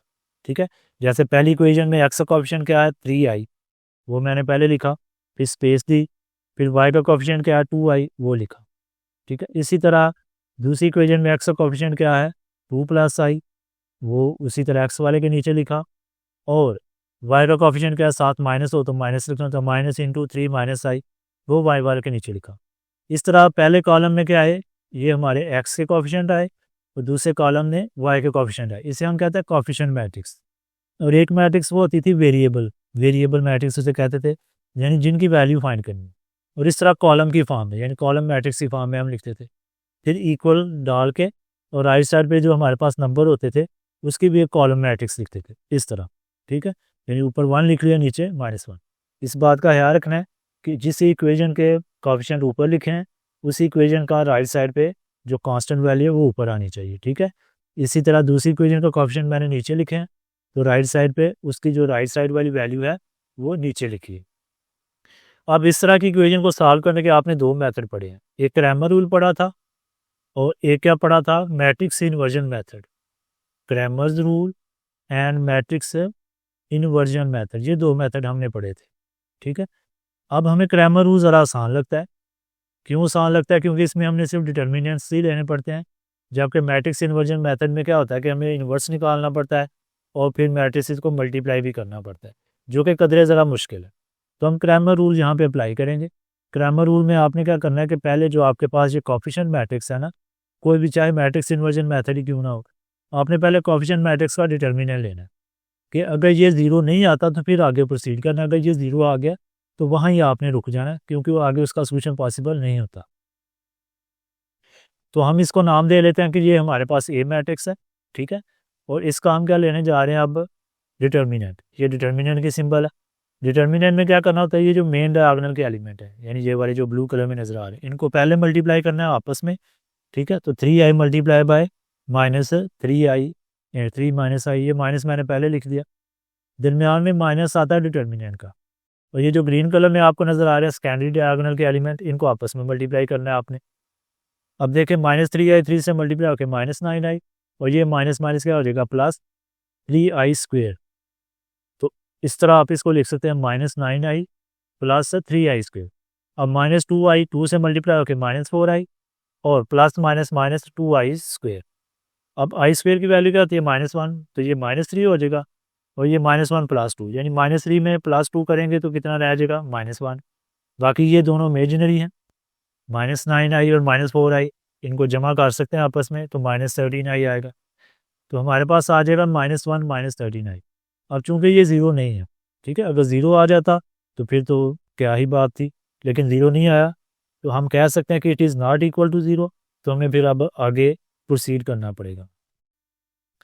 तो आगे प्रोसीड करने के लिए देखें, पहले तो हमने AX मैट्रिक्स एक बनानी है क्रैमर रूल के मुताबिक। क्रैमर रूल आपने पढ़ा है कि उसमें AX मैट्रिक्स में क्या होगा कि ये जो x के कोफिशिएंट है ना, इनकी जगह हम ये जो कांस्टेंट है ना, कांस्टेंट मैट्रिक्स के कोफिशिएंट, कांस्टेंट वैल्यूज़, इनको लिखेंगे, ठीक है। और y वाले अपनी जगह पे आएंगे, ये हम चेंज करेंगे। तो हम लिखते हैं जी कि AX मैट्रिक्स हमारे पास आ गई, कि मैंने क्या किया कि जो x के कोफिशिएंट है उनकी जगह ये लिख दिया, और y वालों की जगह वही रहने दी जो है। अब इसका हम डिटर्मिनेंट लेंगे, ठीक है। इसका डिटर्मिनेंट भी वही उसी रूल के मुताबिक कि मेन डायगोनल के एलिमेंट्स को आपस में मल्टीप्लाई करेंगे, 1 इससे मल्टीप्लाई होगा वही चीज़ आ जाएगी, ठीक है। दरमियान में माइनस डिटर्मिनेंट का, और इनको आपस में मल्टीप्लाई करेंगे। तो ये देखें आना तो माइनस था डिटर्मिनेंट का, लेकिन ये भी माइनस आ रहा है, तो माइनस माइनस प्लस कर दे, इस चीज़ का ख्याल रखना है। अब माइनस को अंदर डिस्ट्रीब्यूट करें तो क्या आ जाएगा -3, ऊपर लिख लेते हैं, मैं इसको रेज कर दूँ ताकि हमारे पास स्पेस बची रहे। तो क्या किया कि -3 माइनस को अंदर डिस्ट्रीब्यूट किया, प्लस योटा +2 योटा, ये योटा वाली आपस में ऐड होंगी तो कितना हो जाएगा -3 + 3 योटा। ये आ गया जी AX। इसके साथ ही हम AY भी फाइंड कर लेते हैं। अब AY में क्या होगा कि y वालों की जगह आप ये कांस्टेंट टर्म लिखेंगे, x वाले अपनी जगह पे रहेंगे, तो आ जाएगा AY 3i + 2 + i, x वाले अपनी जगह, और y वाले कोएफिशिएंट्स की जगह 1 - 1 हमने लिख दिया। बिल्कुल उसी तरह इसका भी डिटर्मिनेंट लेना है, मेन डायगोनल के एलिमेंट्स को आपस में मल्टीप्लाई करेंगे, -3i, और दरमियान में माइनस आएगा किसका, जो कि हमारे पास था मतलब डिटर्मिनेंट का, और 2 + i, 1 से मल्टीप्लाई होकर 2 + i आ, ठीक है।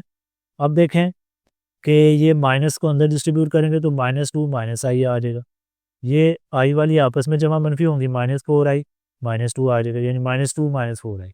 अब इसका भी डिटर्मिनेंट निकालिए, यानी तीनों का हमने डिटर्मिनेंट निकाल लिया।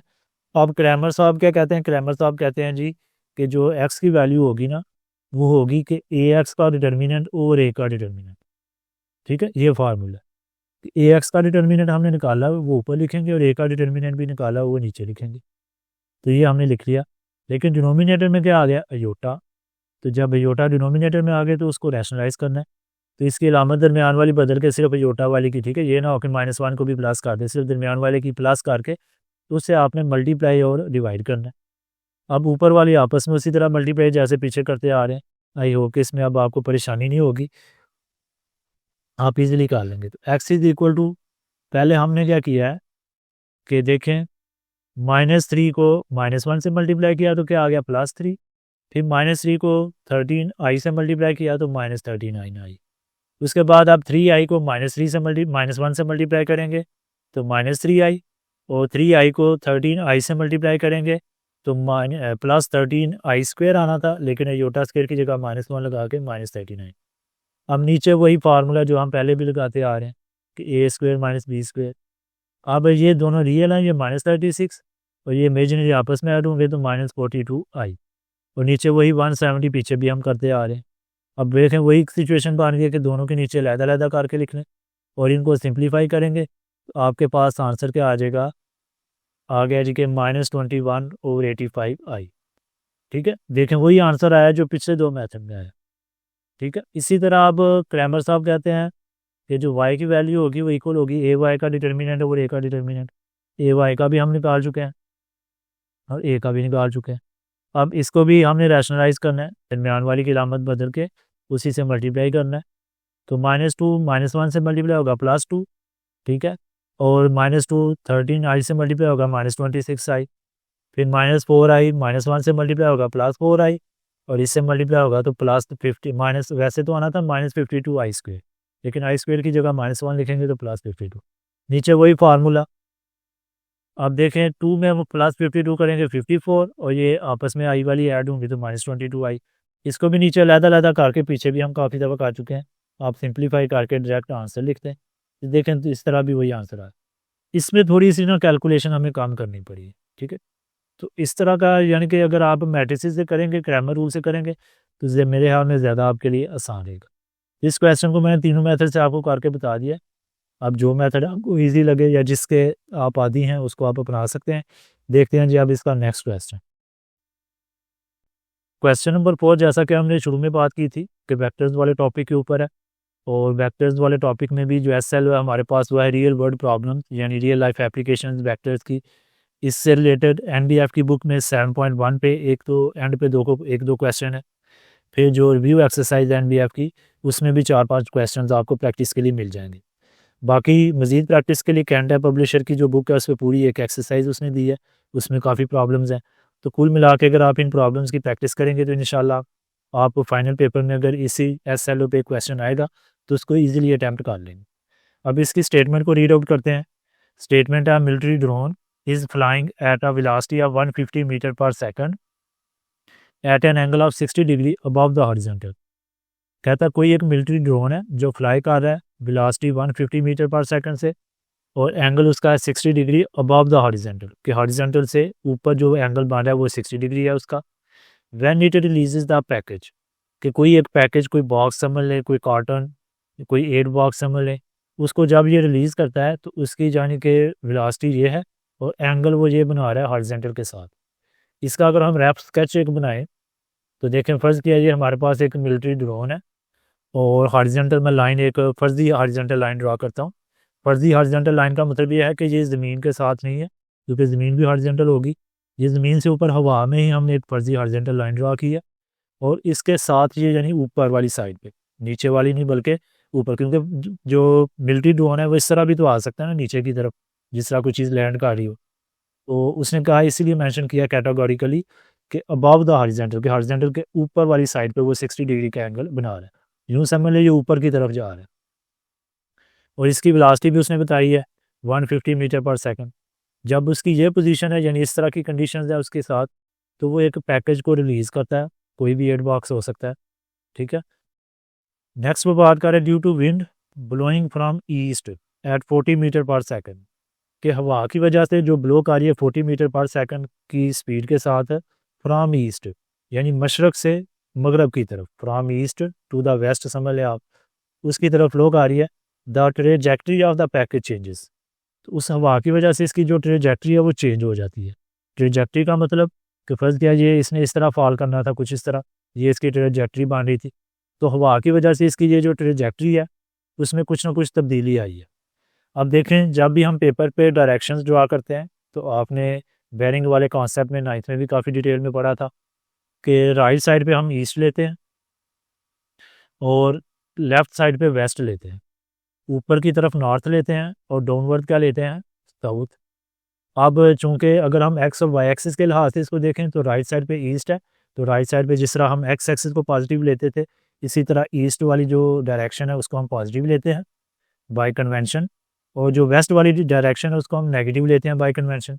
इसी तरह नॉर्थ वाली चूँकि ऊपर की तरफ है, जैसा ऊपर पॉजिटिव वाई एक्सिस होता है तो इसको हम पॉजिटिव लेते हैं, और बाय कन्वेंशन साउथ वाली को हम नेगेटिव लेते हैं।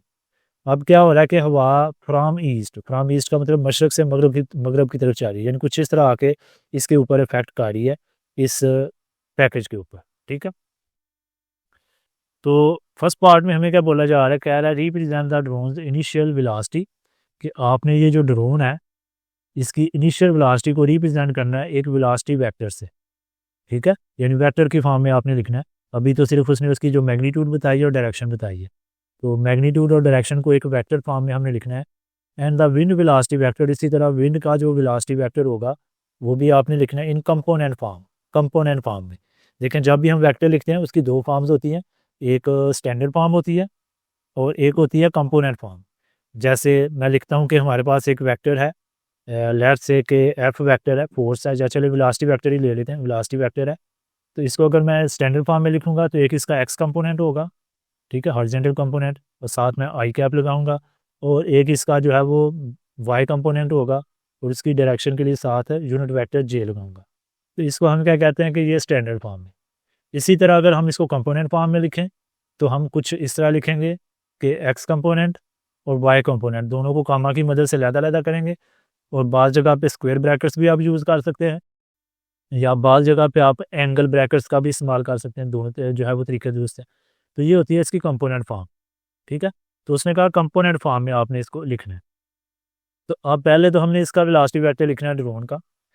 ड्रोन के वेलोसिटी वेक्टर के लिए देखें कि ड्रोन के वेलोसिटी वेक्टर को मैं ज़ाहिर कर देता हूँ वी वेक्टर साथ छोटा सा नीचे डी लिख देता हूँ ताकि पता चले ये ड्रोन का वेलोसिटी वेक्टर है।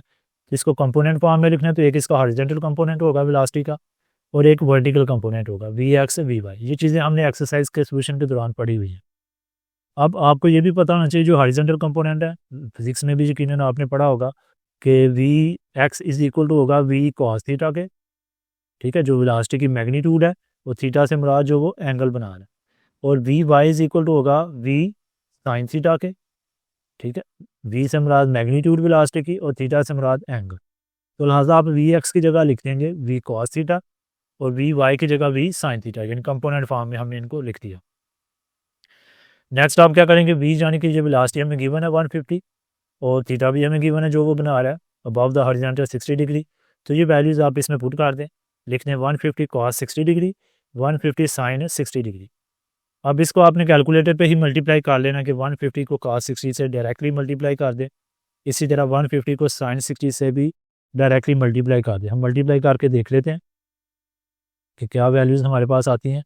तो लिखते हैं जी कि 150 मल्टीप्लाई बाय कॉस 60, तो ये हमारे पास वैल्यू आ गई जी 75। इसी तरह अगर आप साइन से मल्टीप्लाई करना चाहते हैं तो उसी तरह लिखेंगे 150 मल्टीप्लाई बाय साइन 60 डिग्री, ठीक होगा, साइन 60 डिग्री। तो ये आपके पास 75 स्क्वायर रूट ऑफ 3 हमारे पास आ जाएगा। ये एग्जैक्ट आंसर आया। चाहे तो आप एग्जैक्ट आंसर लिखा रहने दें, कोई इशू नहीं, कि पहले का 75 आया दूसरे का 75 स्क्वायर रूट ऑफ 3। लेकिन अगर आप डेसिमल में भी करना चाहते हैं डेसिमल में भी कर सकते हैं कि 75 स्क्वायर रूट ऑफ 3 को डेसिमल में जब हम करेंगे तो ये 129.9 अप्रॉक्सीमेट वैल्यू आएगी।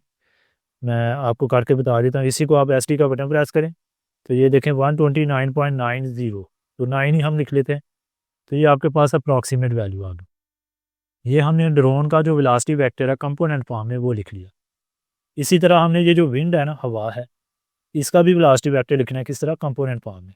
अब हवा की सिर्फ उसने हमें मैग्नीट्यूड दी है, साथ सिर्फ डायरेक्शन के लिए इतना बताया कि फ्राम ईस्ट, कि ये मशरक़ से मगरब की तरफ चल रही है। ठीक है, तो यहाँ पे इसका एंगल क्या होगा, देखें जब भी हम वेक्टर का एंगल लेते हैं तो हम स्टैंडर्ड एंगल लेते हैं। स्टैंडर्ड एंगल को काफ़ी डिटेल में मैंने डिस्कस किया एक्सरसाइज के दौरान भी, कि पॉजिटिव एक्स एक्सिस से एंटी क्लॉकवाइज लेते हैं। ठीक है, तो ये देखें वेस्ट की तरफ जा रही है ना, तो ये टोटल बनता है 180 डिग्री।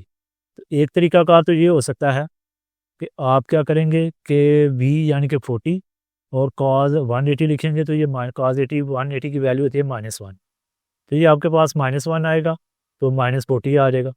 इसी तरह sin 180 लिखेंगे, तो sin 180 की वैल्यू होती है 0, तो 0 जब 40 से मल्टीप्लाई होगा तो ये 0 आ जाएगा। तो आपके पास कंपोनेंट फॉर्म में आंसर आ जाएगा वेलोसिटी वेक्टर विंड का -40 0। ठीक है, एक तो ये है कि आप वैल्यूज़ पुट करके, या वैसे भी आप लॉजिकली सोच सकते हैं कि चूंकि ये वेस्ट की तरफ जा रही है, ठीक है, तो इसका एक्स कंपोनेंट नेगेटिव हमने लेना है क्योंकि वेस्ट की तरफ जा रही है, तो -40 आएगा। और जो वाई कंपोनेंट कोई भी नहीं होगा, 0 होगा, क्योंकि ना ही ये ऊपर जा रही है ना ही नीचे, सिर्फ वेस्ट की तरफ जा रही है, तो उसको आप डायरेक्टली भी 0 लिख सकते हैं। तो इस तरह हमने ये दोनों जो वेक्टर्स हैं, यानी पहले पार्ट जो था हमारा वो कंप्लीट कर लिया कि ड्रोन का भी वेलोसिटी वेक्टर फाइंड कर लिया और विंड का भी। अब नेक्स्ट पार्ट को हम डिस्कस करते हैं। नेक्स्ट पार्ट में कह रहा है calculate the result and velocity. अब रिजल्ट एंड वेलोसिटी आपने फाइंड करनी है, रिजल्ट एंड वेलोसिटी वेक्टर बल्कि फाइंड करना है of the package at the moment of release, कि जैसे ही इसको रिलीज़ किया गया है तो इसका रिजल्ट एंड वेलोसिटी वेक्टर क्या होगा।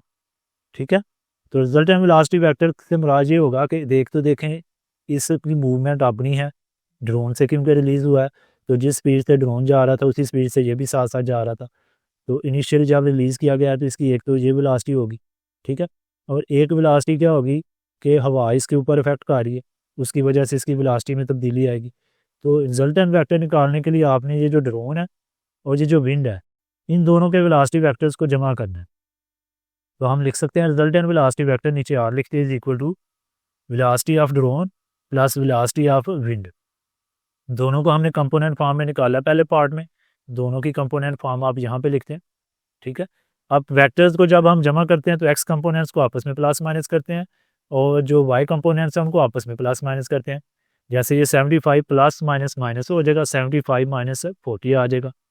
इसी तरह 129.9 प्लस 0 आ जाएगा। नेक्स्ट अब 75 में 40 माइनस करें तो कितना आ जाता है 35, और 129.9 प्लस 0 करेंगे तो 129.9। तो ये हमें रिजल्टेंट वेक्टर भी मिल गया। अब हम देख लेते हैं इसका थर्ड पार्ट यानी कि सी पार्ट। सी पार्ट में काफ़ी ज़्यादा फिजिक्स इन्वॉल्व है, इसको आपने थोड़ा ध्यान से करना है। इसकी स्टेटमेंट को पढ़ते हैं। If the package is dropped from a height of 500 metre, कि अगर पैकेज को ड्रॉप किया जाए 500 मीटर की हाइट से। अब ये हाइट ले रहे हैं हम ग्राउंड से, कि फ़र्ज़ किया कि ये ग्राउंड है हमारी और ये जो पैकेज जहाँ से जिस हाइट से रिलीज़ किया गया है इसके दरमियान ये जो वर्टिकल डिस्टेंस मारा है ये कह रहा है 500 मीटर है। ठीक है, नेक्स्ट बात कर रहा है कि determine the horizontal displacement of the package. किस पैकेज का हॉरिजॉन्टल डिस्प्लेसमेंट फाइंड करें before it hits the ground, ground से हिट करने से पहले। अब लेट्स से कि हमारा पैकेज कुछ बिल्कुल यानी वर्टिकली नहीं आएगा बल्कि इसकी अपनी कुछ इनिशियल वेलोसिटी थी, तो कुछ इस तरह से यानी कर्व बनाता हुआ एक ट्रेजेक्टरी बनाता हुआ ये आएगा। अब जहाँ पे जाके ये हिट किया है, ठीक है, और पॉइंट ऑफ रिलीज़ के दरमियान ये जो हमारे पास डिस्टेंस बन रहा है हॉरिजॉन्टल, कहता है डिस्प्लेसमेंट, बल्कि उसने वर्ड यूज़ किया है, तो ये फाइंड करना। यहाँ वर्ड यूज़ हुआ डिस्प्लेसमेंट, जो कि एक वेक्टर क्वांटिटी है, पॉजिटिव भी हो सकती है नेगेटिव भी हो सकती है। अब नेगेटिव कैसे हो सकती थी, देखें कि यहाँ पे जो विंड की स्पीड है वो ड्रोन की स्पीड से कम है। ठीक है, तो इसका मतलब है कि ये आगे की तरफ ही मूव करेगा, विंड आ रही है इस तरफ को, तो ये फिर भी आगे की तरफ मूव करेगा, उसकी स्पीड यानी कि कुछ ना कुछ इफेक्ट ज़रूर करेगी लेकिन आगे को जाएगा। अगर फ़र्ज़ किया कि ये ज़्यादा होती है इसकी स्पीड इससे, तो फिर ये इसको धकेल के पीछे की तरफ इस तरह भी ला सकती थी। तो फिर हमने चूँकि लेफ़्ट साइड पे जाना था तो फिर डिस्प्लेसमेंट हमारी नेगेटिव होनी थी। नेगेटिव साइन सिर्फ इसलिए यूज़ होना था कि ये पीछे की तरफ जाएगा, तो साइन कन्वेंशंस का आपने हाथ से याद रखना है। अब ये हॉरिजॉन्टल डिस्प्लेसमेंट हमने फाइंड करनी है। देखें रिजल्टेंट वेक्टर तो हमने मालूम कर लिया, इसका पहला कंपोनेंट एक्स कंपोनेंट है और दूसरा कंपोनेंट वाई कंपोनेंट है। अब रिजल्टेंट जो वेक्टर है उसकी मतलब इस तरह फर्ज किया, ये रिजल्टेंट वेक्टर है हमारे पास, वेलोसिटी वेक्टर, ठीक है। तो इसकी जो वर्टिकल मूवमेंट होगी वो इसके वाई कंपोनेंट की वजह से होगी, वी वाई की वजह से, और जो हॉरिजॉन्टल मूवमेंट होगी वो वी एक्स की वजह से होगी, कि वी एक्स इसको हॉरिजॉन्टली आगे की तरफ लेके जाएगा और जो वी वाई इसको वर्टिकली नीचे की तरफ लेके आएगा। अब हमने पढ़ा था वेलोसिटी का वेक्टर, जो फार्मूला था वो क्या था, कि velocity is equal to displacement over time. अब वेलोसिटी चूंकि यहाँ पे जो मूवमेंट हो रही है, डिस्प्लेसमेंट हो रही है, हॉरिजॉन्टल हमने लेनी है, वो वी एक्स की वजह से हो रही है, तो हम क्या करते हैं कि यहाँ वी एक्स चलें लिख देते हैं। वी एक्स हमारे पास मौजूद है, जो कि ऊपर हमने लिखा भी हुआ 35 रिजल्टेंट वेक्टर में। डी हमने फाइंड करना है, हॉरिजॉन्टल डिस्प्लेसमेंट, और टाइम का भी हमें नहीं पता। तो अगर हमें टाइम ऑफ फ्लाइट इसका मिल जाए कि कितने टाइम इसको लगा है ज़मीन तक पहुँचने में, तो वो टाइम हमें मिल जाए, तो इस रिलेशन की मदद से हम क्या कर सकते हैं कि इसका डिस्प्लेसमेंट, हॉरिजॉन्टल डिस्प्लेसमेंट फाइंड कर सकते हैं, क्योंकि वी एक्स का पता सिर्फ हमें टी चाहिए। अब टी कैसे निकालें, उसके लिए आपने फिर यूज़ करनी है equations of motion. Equations of motion आपने पढ़ी थी कि पहली इक्वेशन ऑफ मोशन है V F is equal to V I जमा ए टी। अब जब ग्रेविटी इन्वॉल्व हो रही हो, क्योंकि ये ऊपर से नीचे की तरफ आ रहा है, तो ज़मीन की कशिश की वजह से आ रहा है, ग्रेविटी की वजह से आ रहा है, तो लिहाजा फिर आपने ए की जगह यानी एक्सेलरेशन की जगह जी लिखना होता है, यानी V F is equal to V I plus G T. इसी तरह सेकंड इक्वेशन थी V I T plus 1/2 A T square. तो यहाँ भी चूँकि ग्रेविटी इन्वॉल्व है, तो एस की जगह हम एच लिख देते हैं हाइट, और ए की जगह जी लिख देते हैं ग्रेविटेशनल एक्सेलरेशन।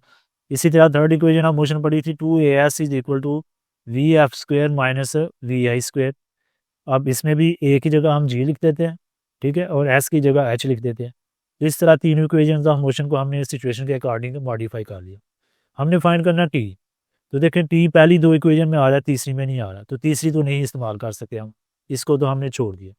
अब पहली दो पे अगर आप गौर करें तो हमें चाहिए टी, और हाइट हमें गिवन है, तो पहली में तो एच इन्वॉल्व नहीं हो रहा था, इसको भी आप नज़रअंदाज कर दें। तो इसका मतलब दूसरी इक्वेशन हम यूज़ कर सकते हैं इस सिचुएशन में फाइंड करने के लिए टी को, क्योंकि वी आई हमारी यही होगी। वी आई समझ लें कि इसका जो एक्स कंपोनेंट है, ये असल में पैकेज की जो रिजल्टेंट वेलोसिटी वेक्टर हमने निकाला है ना, ये पैकेज का इनिशियल वेलोसिटी वेक्टर है जहाँ पे उसको रिलीज़ किया गया है। तो इसको आप इस तरह यानी कुछ मॉडिफाई कर सकते हैं, H is equal to V Y T plus 1/2 G T square. अब वी वाई हम क्यों ले रहे हैं, क्योंकि वी वाई हमने लेना है वर्टिकल मूवमेंट के लिए, ताकि हमें पता चल जाए कि ये इस हाइट से यहाँ तक पहुँचने में कितना टाइम ले रही है, क्योंकि हमने वर्टिकल हाइट की बात करनी है कि वर्टिकल हाइट को यूज़ करना है, ठीक है।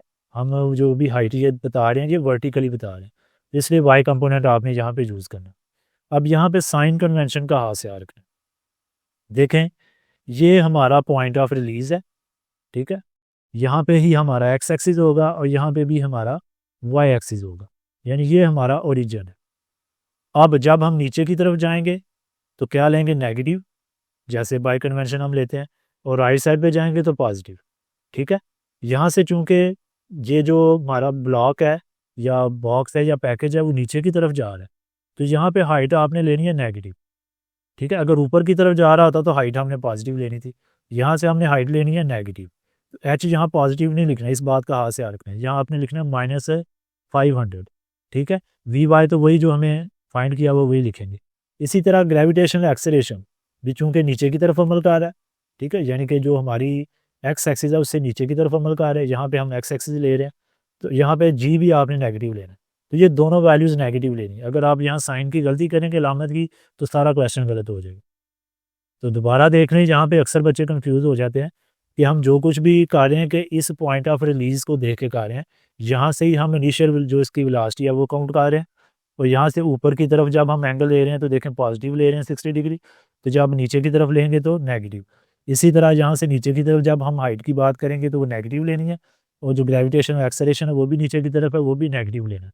तो यहाँ एच की जगह हमने लिखना है -500, इसकी जगह 129.9 टी, और इसके बाद 1/2, और ये मैंने देखें वैल्यू लिखी है जी की, जो कि ज़बानी याद होनी चाहिए, -9.8 टी स्क्वेयर।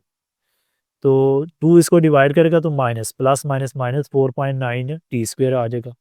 अब इसको देखें, ये क्वाड्रेटिक इक्वेशन बन रही है टी वेरिएबल में, तो इसको हमने लाना है स्टैंडर्ड फॉर्म में। स्टैंडर्ड फॉर्म आपको क्वाड्रेटिक इक्वेशन की पता होनी चाहिए कि ax² plus bx plus c is equal to 0, क्योंकि हमने आगे इसको सॉल्व करना है। तो आप क्या करेंगे, कि इसको पॉजिटिव कर लेते हैं, क्योंकि एक्स का कोफिशिएंट पॉजिटिव कर लेना बेहतर होता है। लेफ़्ट साइड पे ले आए, ये भी लेफ़्ट साइड पे आके नेगेटिव हो जाएगा, ये पॉजिटिव हो जाएगा। तो कुछ इस तरह से हमारे पास ये क्वाड्रेटिक इक्वेशन आ जाएगी। अब इसको फैक्टराइज़ करना मुश्किल है क्योंकि डेसिमल्स में, तो आप क्वाड्रेटिक फार्मूला लगा लें। मसलन ए इसमें क्या है 4.9, बी है -129.9 और सी -500। क्वाड्रेटिक फार्मूला आपको याद होगा कि क्या था कि X is equal to minus B plus minus B square -4ac/2a। अब एक्स चूँकि यहाँ पे वेरिएबल इन्वॉल्व हो रहा है टी, तो एक्स की जगह आप टी लिखते हैं, बी की जगह उसकी वैल्यू पहले ही माइनस है, ये भी माइनस है, ये प्लस हो जाएगी। इसी तरह ए और सी की जगह भी आप वैल्यूज़ लिखते हैं, इजीली आप इन वैल्यूज़ को लिख सकते हैं। इसको मैं अब रेज कर देता हूँ जी। अब बाकी सारी कैलकुलेशंस आपने करनी है। पहले स्क्वायर रूट के अंदर वाली को सारी को कैलकुलेटर पे डायरेक्टली आप सिंप्लीफाई कर लें, तो बाहर तो वही 129.9 आएगा, प्लस माइनस 163.32 आ जाएगा। अब इसमें देखिए एक प्लस आ रहा है, एक माइनस, एक दफ़ा प्लस वैल्यू के साथ इसको लिखते हैं और एक दफ़ा माइनस के साथ। जब इसको आप कैलकुलेट करेंगे, दोनों को ऐड करके 9.8 से डिवाइड करेंगे, तो आपके पास आएगा 29.9 अप्रॉक्सीमेटली। इसी तरह इसमें देखें ये बड़ी वैल्यू माइनस हो रही है, तो ये नेगेटिव आना है, ठीक है, तो नेगेटिव आंसर आपके पास आएगा। लेकिन टाइम कभी भी नेगेटिव नहीं होता, तो नेगेटिव जो आंसर है उसको आपने नज़रअंदाज कर देना, ठीक है, लिख देना time can not be negative, ignore the negative solution. अब वो जो हमने इक्वेशन लिखी थी कि we X is equal to displacement over time, तो यहाँ से डिस्प्लेसमेंट मालूम करना है, तो displacement is equal to V X multiply by T, इस तरह लिख सकते हैं आप। तो इस तरह आप इसको चेंज करके आप लिखते हैं कि हमारे पास जो इक्वेशन है D is equal to V X multiply by T. V X की वैल्यू हमें पता है 35 और टी हमने अभी निकाला 29.9 अप्रॉक्सीमेटली। इन दोनों को आप मल्टीप्लाई करें, तो जब मल्टीप्लाई करेंगे तो अप्रॉक्सीमेटली 1046.5 मीटर आ गया। अगर आप इस डेसिमल वैल्यू को ज़्यादा डिजिट्स तक लेंगे तो तब मल्टीप्लाई करेंगे तो थोड़ा बहुत फ़र्क आएगा, तो ज़्यादा डेसिमल प्लेसेस तक भी आप इसको ले सकते हैं, ठीक है। तो ये आपके पास क्या आ गई है डिस्प्लेसमेंट, कौन सी, हॉरिज़ॉन्टल। आई होप कि आपको समझ आ चुकी होगी इसकी। थोड़ा सा ये मतलब कि डिफ़िकल्ट था आपके लेवल के मुताबिक, लेकिन पेपर में इतना मुश्किल नहीं वो देगा पार्ट, ये सिर्फ आपको टेस्ट करने के लिए मॉडल पेपर में थोड़े क्वेश्चन ज़रा मुश्किल दे दिए जाते हैं। अब हम देख लेते हैं जी इसका अल्टरनेटिव पार्ट। अल्टरनेटिव पार्ट आ गया जी के स्टैटिस्टिक्स वाले टॉपिक के ऊपर, और अगर एनबीएफ की बात करूँ तो चैप्टर नंबर 12 है, और इसमें एक्सरसाइज थी 12.1 एनबीएफ की। उसमें हमने पढ़ा था उजाइद और क्यूमुलेटिव फ्रिक्वेंसी पॉलीगॉन ड्रा करना, ठीक है। तो काफ़ी डिटेल लेक्चर उसके ऊपर मेरा मौजूद है, आप चाहे तो उसको जाके चेक कर सकते हैं कंप्लीट यानी कि कॉन्सेप्ट के लिए। इसकी स्टेटमेंट को पढ़ते हैं। The following table represents the marks obtained by 50 students in a mathematics test. के नीचे एक टेबल दिया गया है कि एक मैथ का टेस्ट हुआ है जिसमें 50 स्टूडेंट्स ने हिस्सा लिया, और उसमें जिस तरतीब से उनके नंबर्स आए उनको ग्रुप्स की फॉर्म में लिखा गया है। जैसे 0 से 10 के दरमियान जितने स्टूडेंट्स के नंबर आए वो 5 थे, 10 से 20 के दरमियान जिन स्टूडेंट्स के नंबर आए वो 8 थे।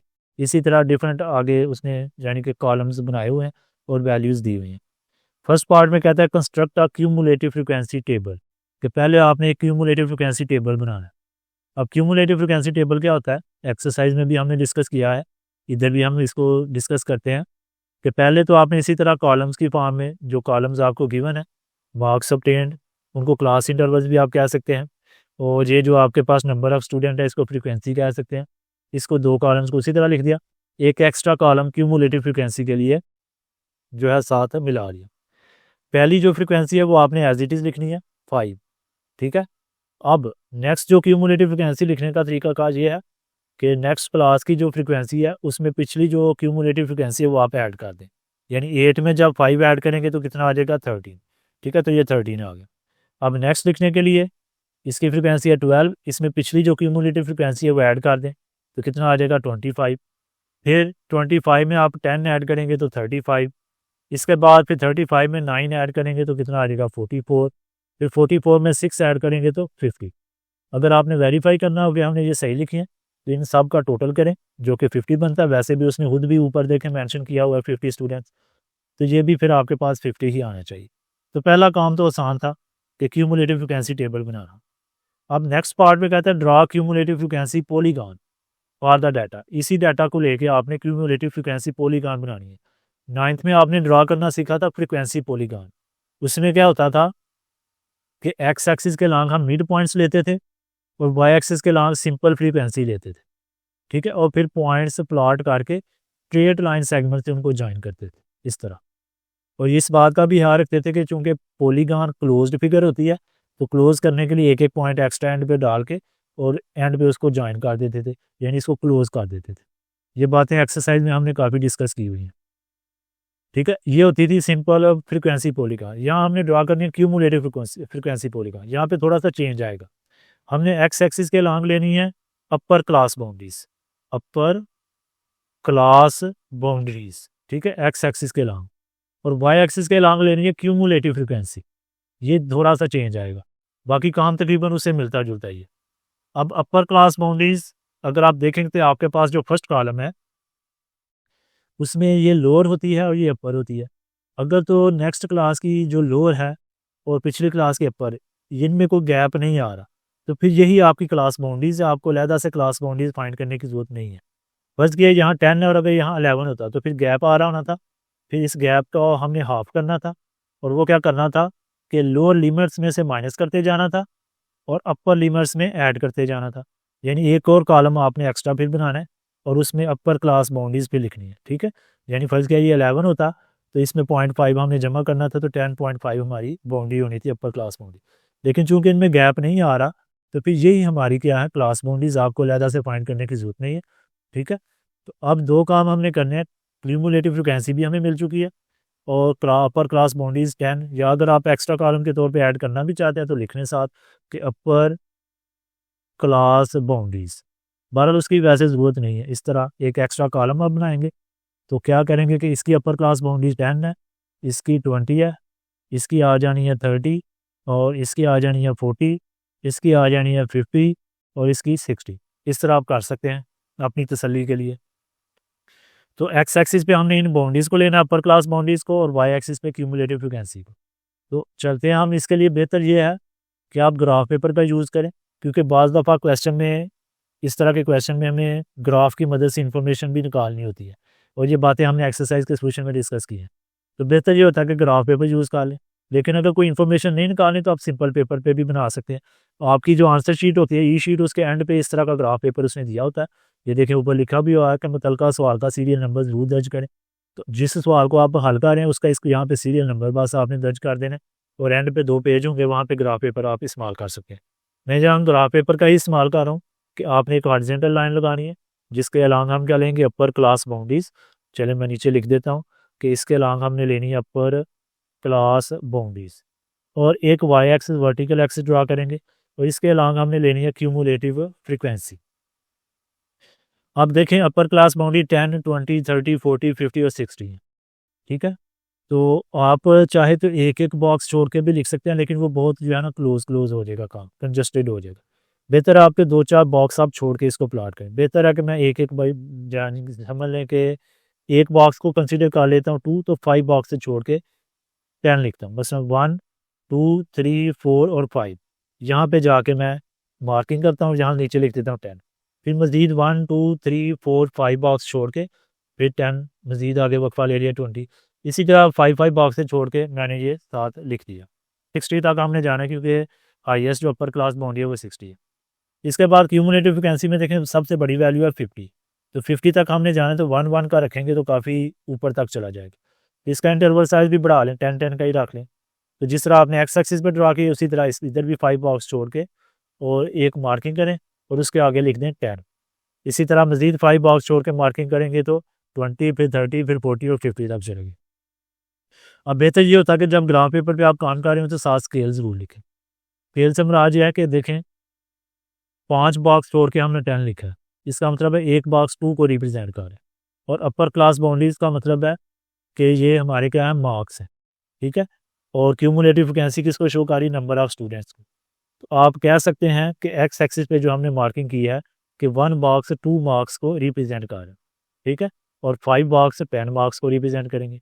इसी तरह वाई एक्सिस में चूँकि क्यूमुलेटिव फ्रिक्वेंसी है जो कि नंबर ऑफ स्टूडेंट्स को रिप्रेजेंट कर रही है, तो यहाँ भी 1 बॉक्स 2 स्टूडेंट्स को रिप्रेजेंट कर रहे हैं। 1 box is equal to 2 students और 5 बॉक्सेस 10 स्टूडेंट्स को रिप्रेजेंट कर रहे हैं। इस तरह हमने स्केल लिख दी। अब पहला पॉइंट देखें, यहाँ पे चूँकि हमें इसको क्लोज करना होता है, तो जो पहला आपका इंटरवल होगा ना उसकी जो लोअर बाउंड्री होगी, ठीक है, उसको पहले आपने प्लॉट करना है, जो क्या है 0। ठीक है, तो यहाँ पे हमारा ओरिजिन पे 0 होगा, तो यहाँ आपने इसको पहले 0 0 यानी कि यहाँ पे पॉइंट प्लॉट करना है, ये क्लोजिंग के लिए। ठीक है, ये हमें गिवन नहीं है इसकी फ्रिक्वेंसी, तो इसको हम 0 ही लेंगे। उसके बाद जो आपके पास नेक्स्ट है अपर क्लास बाउंड्री 10 है, और इसकी मुतलका फ्रिक्वेंसी कितनी है 5, तो 10 और 5, देखें ये हमारा 10 है, और एक बॉक्स ऊपर गए तो 2 चले गए 2 स्टूडेंट्स, 2 चले गए तो 4, और 3 चले गए तो 6, यानी 2 और 3 के दरमियान 5 आ गया, तो यहाँ कहीं करके आपने एक पॉइंट प्लॉट कर दिया। फिर नेक्स्ट है अपर बाउंड्री 20, और इसकी मुतलका क्यूमुलेटिव फ्रिक्वेंसी है 13। आपने किसको देखना है, इस कॉलम को देखना है, क्यूमुलेटिव वाले को, ये ना होकर फ्रिक्वेंसी आप लिखते हैं।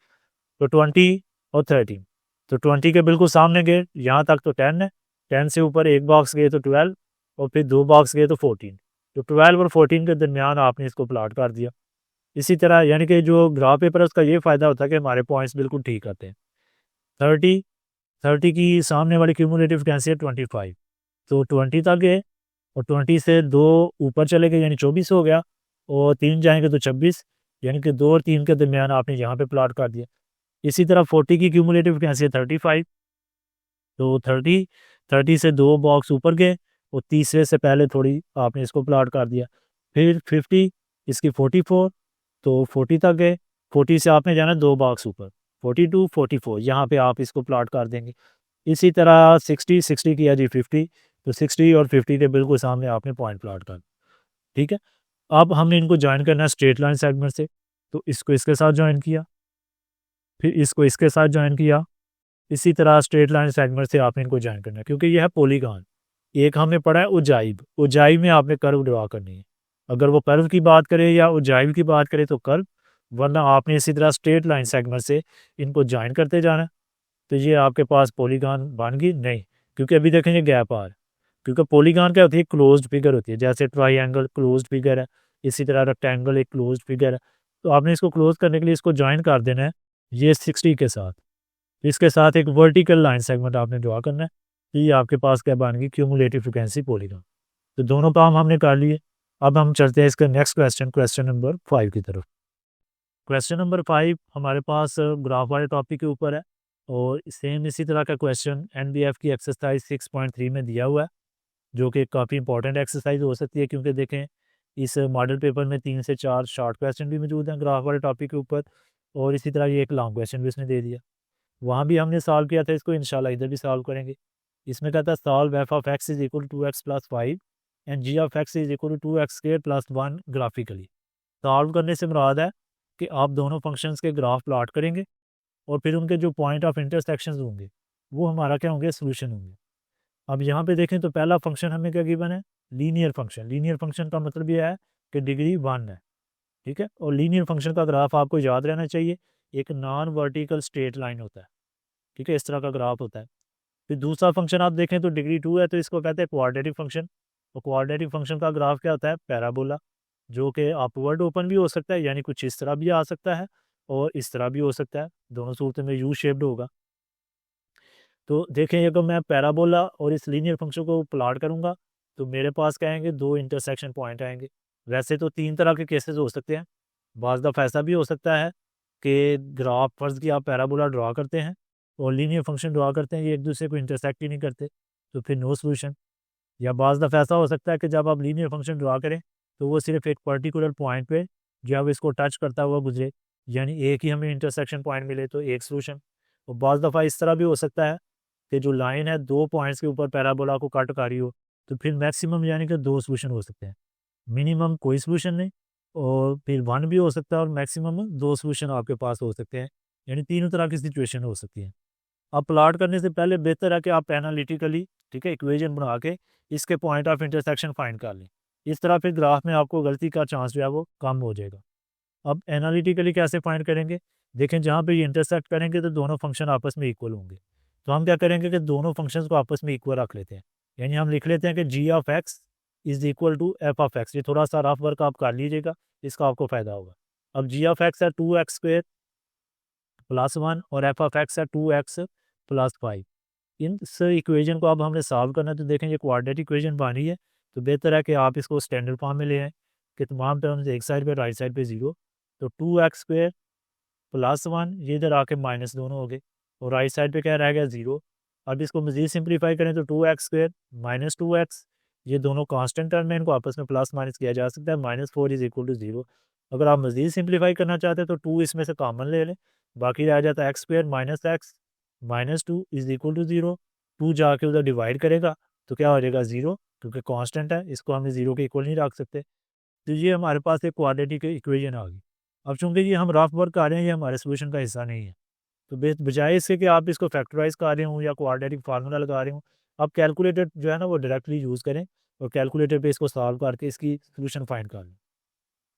अब कैलकुलेटर पे आपने क्या करना है, पहले मोड का बटन प्रेस करना है और 5 नंबर पे इक्वेशन लिखा है 5 को प्रेस करें, और देखें 3 नंबर पे ये क्वाड्रेटिक इक्वेशन लिखी है 3 को प्रेस करें। अब ये आपसे A B C की वैल्यू फार्मूला करने को मतलब लिखने को कहेगा। तो यहाँ पे देखें जब हम इसको कंपेयर करते हैं स्टैंडर्ड फॉर्म के साथ, यानी ax² plus bx plus c के साथ, तो हमारे पास a की वैल्यू आती है 1, क्योंकि x² का कोफिशिएंट 1 है, b की वैल्यू -1 साथ माइनस है उसके, और c की वैल्यू क्या आती है -2। तो ये वैल्यूज़ आपने कैलकुलेटर में इनपुट कर देनी है। तो हम करते हैं जी इनपुट। तो पहले क्या है 1, इक्वल का बटन प्रेस किया, फिर -1, इक्वल का बटन प्रेस किया, फिर -2, इक्वल का बटन प्रेस किया। ठीक है, अब आप इक्वल का बटन प्रेस करेंगे तो एक एक्स की, यानी एक एक्स आंसर दे रहा है 2 और एक दे रहा है -1, यानी इसका मतलब है कि ये आपस में 2 पॉइंट्स पे एक दूसरे को इंटरसेक्ट करेंगे। एक हमारे पास एक्स आया -1 और एक आया एक्स इज इक्वल टू 2। हमें चाहिए पॉइंट्स, तो पॉइंट्स के लिए वाई वैल्यूज़ भी चाहिए होती हैं, क्योंकि पॉइंट का मतलब होता है X comma Y, X coordinate Y coordinate. तो इस एक्स को वैल्यूज़ को आप किसी भी इक्वेशन में पुट करेंगे सेम वाई की वैल्यू आएगी। बेहतर रहेगा कि लीनियर में आप पुट कर लें, कि जो पहला फंक्शन है लीनियर उसको आप इस तरह लिख लें Y is equal to 2x plus 5। अब 2x की जगह -1 लिखेंगे तो क्या आएगा हमारे पास, ये आ जाएगा 3। तो इसका मतलब है हमारे पास एक पॉइंट ऑफ इंटरसेक्शन आ गया -1, 3। इसी तरह आप 2 पुट करके देखते हैं, तो देखें 2 इंटू 2 प्लस 5, तो ये आ जाएगा 9, यानी दूसरा पॉइंट ऑफ इंटरसेक्शन हमें मिल गया 2,9। तो ये पॉइंट ऑफ इंटरसेक्शन हमें पहले ही पता चल गया। ठीक है, अब ये सारा आपका रफ वर्क था। अगर तो आपने लीनियर फंक्शन ड्रा करना है तो उसके लिए 2 पॉइंट्स काफ़ी होते हैं। 2 पॉइंट्स आप प्लॉट करके उसमें से एक लाइन ड्रा करेंगे, तो वो वही लाइन होगी। अगर आप 5, 10, 15 या जितने भी पॉइंट्स प्लॉट करेंगे तो यानी उसमें फ़र्क नहीं पड़ता, सिर्फ 2 पॉइंट्स काफ़ी होते हैं। तो बेहतर है ये जो 2 पॉइंट्स आपने फाइंड किए इन्हीं को आप ले लें। ठीक है, जो पॉइंट ऑफ इंटरसेक्शन है, यानी कि मैं लीनियर फंक्शन लिखता हूँ और पहले मैं पुट कर देता हूँ -1, जैसे यहाँ पुट किया तो 2 -1, तो ये 3 आ जाएगा। एक पॉइंट तो हमारे पास ये आ गया -1, 3। इसी तरह अब 2 पुट कर देते हैं, तो 2 पुट करने से हमारे पास क्या आ जाएगा 9, तो दूसरा पॉइंट आ गया 2,9, यानी यही 2 पॉइंट्स ले लें। इसको टेबल की फॉर्म में लिखना चाहते हैं तो इस तरह टेबल की फॉर्म में भी आप लिख सकते हैं। ठीक है, इस तरह आप टेबल की फॉर्म में लिखते हैं, तो ये हमें एक टेबल मिल गया। अब इसको मैं रेज कर देता हूँ, इसकी ज़रूरत नहीं है। नेक्स्ट फंक्शन है हमारे पास क्वाड्रेटिक फंक्शन। ठीक है, y इज इक्वल टू, आप जी एफ एक्स की जगह लिख लेंगे y is equal to 2x² plus 1। अब क्वाड्रेटिक जो फंक्शन है ना, इसको प्लॉट करने का एक प्रॉपर मेथड है, क्योंकि इसका ग्राफ होता है यू शेप्ड पैराबोला, कुछ इस तरह अपवर्ड ओपन भी हो सकता है और डाउनवर्ड ओपन भी हो सकता है। इसका जो सबसे इंपॉर्टेंट पॉइंट है ना वर्टेक्स, वो आप कोशिश करने के ज़रूर फाइंड करें। ठीक है, ताकि वो आपसे मिस ना हो। इसी तरह यहाँ पे इसकी वर्टेक्स होगी, यहाँ पे ये मैक्सिमम वैल्यू को रिप्रेजेंट करती है। इसकी शॉर्ट वीडियो भी मौजूद है पैराबोला को ड्रा करने की, आप वो भी जाके देख सकते हैं मेरे चैनल के ऊपर, जिसमें मैंने इसको एक्सप्लेन किया हुआ है। तो अगर तो आप पहले वर्टेक्स फाइंड करना चाहिए, पहले तो आप ये भी अंदाज़ा लगा सकते हैं कि हमारा ग्राफ कुछ इस तरह अपवर्ड ओपन होगा कि डाउनवर्ड। तो वो आप अंदाज़ा लगाएंगे x² का कोफिशिएंट देख के। अगर तो वो पॉजिटिव है तो आपका पैराबोला कुछ इस तरह अपवर्ड ओपन होगा, और अगर वो नेगेटिव है तो डाउनवर्ड ओपन होगा। तो ये अपनी अपनी आपने अपनी सहूलत के लिए यानी कि अंदाज़ा लगा लेना है। वैसे भी MCQs के लिए इस तरह की चीज़ें आप याद रखिएगा कि लीडिंग कोफिशिएंट चूँकि पॉजिटिव है तो पैराबोला अपवर्ड ओपन होगा, यानी आपका पहले ही माइंड बन गया कि मेरा पैराबोला इस तरह ड्रा होगा। उसके बाद इसकी वर्टेक्स फाइंड करने का फार्मूला क्या है कि x is equal to -b/2a, ये इसका x कोऑर्डिनेट देगा। फिर जो x कोऑर्डिनेट आएगा उसको आप फंक्शन में पुट करेंगे तो y वैल्यू मिल जाएगी। तो उसके लिए आपको b और a की वैल्यू चाहिए। तो जब आप इसको कंपेयर करेंगे स्टैंडर्ड फॉर्म के साथ ax² plus bx plus c के साथ, तो आपको a की वैल्यू क्या मिलेगी 2 और b की वैल्यू, देखें x वाली कोई टर्म इसमें मौजूद नहीं है, इसका मतलब हम इसको इस तरह भी तो लिख सकते हैं 2x² प्लस 0x प्लस 1। तो b क्या है 0। अब इस फार्मूला में आपने इसको पुट करना है, b की जगह 0 और ए की जगह 2, ऊपर 0 आ रही तो आंसर 0 आता है। इसका मतलब एक्स कोऑर्डिनेट वर्टेक्स का 0 है। यही 0 अब आपने पुट करना है इस फंक्शन में और वाई कोऑर्डिनेट फाइंड कर लेना है। तो लिखें वाई 2 0 का स्क्वायर प्लस 1, ये तो सारा 0 हो जाएगा, वाई क्या आ जाएगा 1। इस तरह हमें वर्टेक्स मिल गई। तो वर्टेक्स जब आप फाइंड कर लें तो बाकी काम आप कैलकुलेटर पे भी कर सकते हैं। ठीक है, वर्टेक्स आपने फाइंड कर ली। तो अब आप देखें कि ये जो ग्राफ होता है ना, ये सिमेट्रिक होता है वर्टेक्स के राउंड। ठीक है, जो एक्सिस ऑफ सिमेट्री यानी वर्टेक्स में से जो लाइन वर्टिकल पास करती है उसे कहते हैं एक्सिस ऑफ सिमेट्री, इसके बहुत सिमेट्रिक होता है। तो 2 पॉइंट आप वर्टेक्स से लेफ्ट साइड पे फाइंड कर लें, 2 जो है वो राइट साइड पे। अब ज़्यादा पॉइंट भी फाइंड करके प्लॉट कर सकते हैं, उससे ग्राफ थोड़ा मज़ीद रिफाइन हो जाएगा, लेकिन 2 पॉइंट्स कम अज़ कम आपने ज़रूर जो है वो फाइंड करने हैं। अब 2 पॉइंट्स में 2 आप यही फाइंड कर लें। ठीक है, इसी तरह के एक -1 जो कि लेफ्ट साइड पे होगा और एक 2 के ऊपर जो कि राइट साइड पे होगा। इसी तरह मज़ीद 2 पॉइंट्स आप फाइंड कर सकते हैं, लेकिन उसके लिए बेहतर यह है कि आप कैलकुलेटर यूज़ कर लें डायरेक्टली। कि मसलन कैलकुलेटर आप अपना ऑन करें।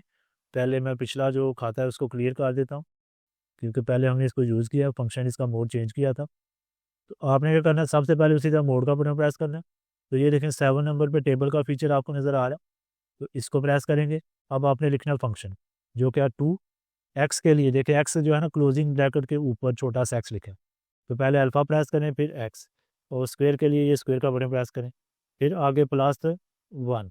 ये आपने फंक्शन लिख दिया, इक्वल का बटन प्रेस करें। दूसरा फंक्शन पूछा है, उसकी हमें ज़रूरत नहीं है, एक ही फंक्शन है हमारे पास। अब देखें स्टार्ट कहता है कहाँ से करना है। स्टार्ट करने के लिए आप कर रहे हैं मसलन के -2 से चले कर लें, क्योंकि 0 पे वर्टेक्स ही ना, तो उसकी लेफ्ट साइड पे एक -2 पे कर लेते हैं, एक -1 पे।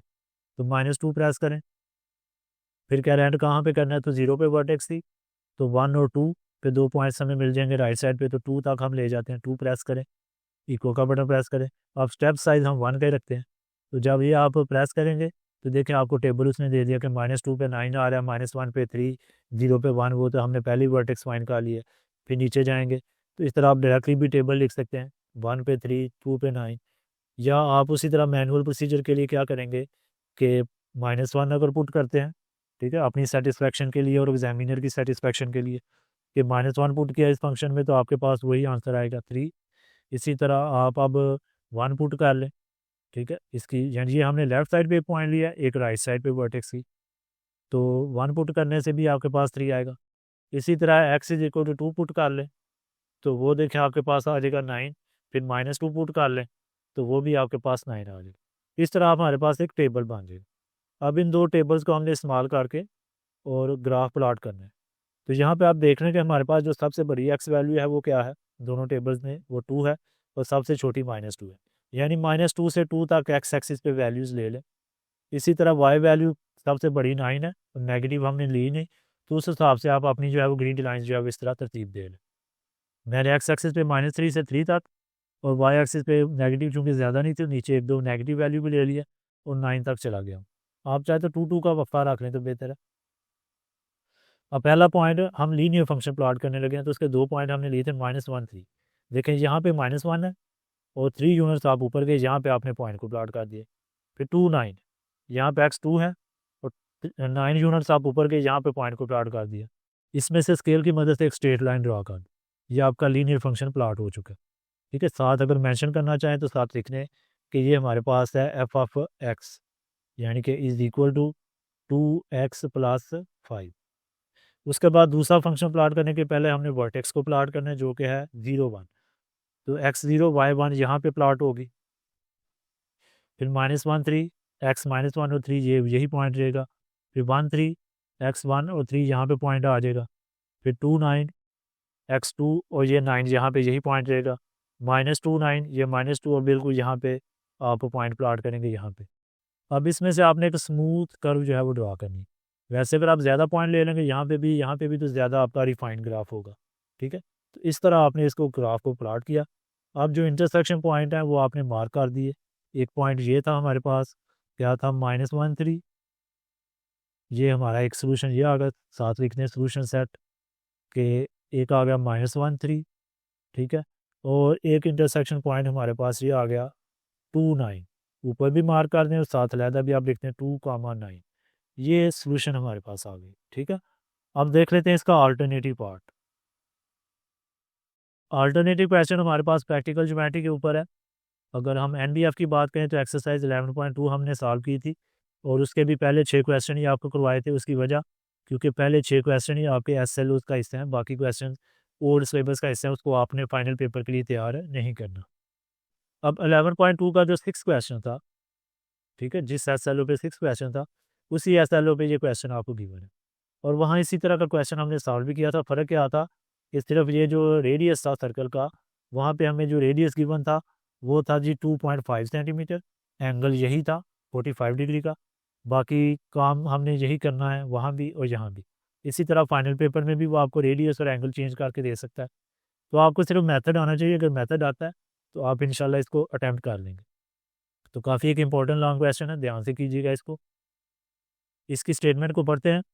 कहता है draw 2 tangents to a circle, कि आपने सर्कल के ऊपर 2 टेंजेंट ड्रा करने हैं जिनका रेडियस 4 सेंटीमीटर हो और जो मीट कर रहे हो ईच अदर एट 45 डिग्री के एंगल के ऊपर। तो पहली बात आपने ये करनी है, पहले हम रफली इसका ओवरव्यू ले लेते हैं, फिर प्रैक्टिकली इसको करके देखते हैं कि आपने कंपास की मदद से कंपास को 4 सेंटीमीटर ओपन करके एक सर्कल ड्रा करना। अब टेंजेंट आपको पता होना चाहिए, टेंजेंट क्या होता है कि एक ऐसी लाइन होती है जो सर्कल को किसी एक पॉइंट के ऊपर टच करती है, गुजरती है, उसे हम कहते हैं टेंजेंट लाइन। तो कहता है जब आप 2 टेंजेंट ड्रा करें, जैसे मैं इसको एक्सटेंड करता हूँ, ये टेंजेंट एक मैंने ड्रा किया और एक टेंजेंट मैं इस तरह ड्रा करता हूँ, तो ये एक दूसरे को मीट कर रहे हूँ, यानी कि इंटरसेक्ट कर रहे हूँ एक एंगल 45 डिग्री के ऊपर। इसी तरह ये एंगल चेंज करके भी आपको फाइनल पेपर में दिया जा सकता है, यानी एक तो सर्कल के ऊपर एक पॉइंट पे टच करते हुए गुजरे, दूसरा आपस में जब इंटरसेक्ट करें तो 45 डिग्री का एंगल बना रहे हैं। तो इसको हम फिर कैसे ड्रा करेंगे, इसका वो कुछ वर्किंग प्रोसीजर इस तरह होगा कि सबसे पहला काम आपने क्या करना है कि एक डायमीटर ड्रा करना है। डायमीटर क्या होता है? ऐसा लाइन सेगमेंट जिसके and point circumference of circle के ऊपर हो और वो सेंटर से गुजर रहा हो।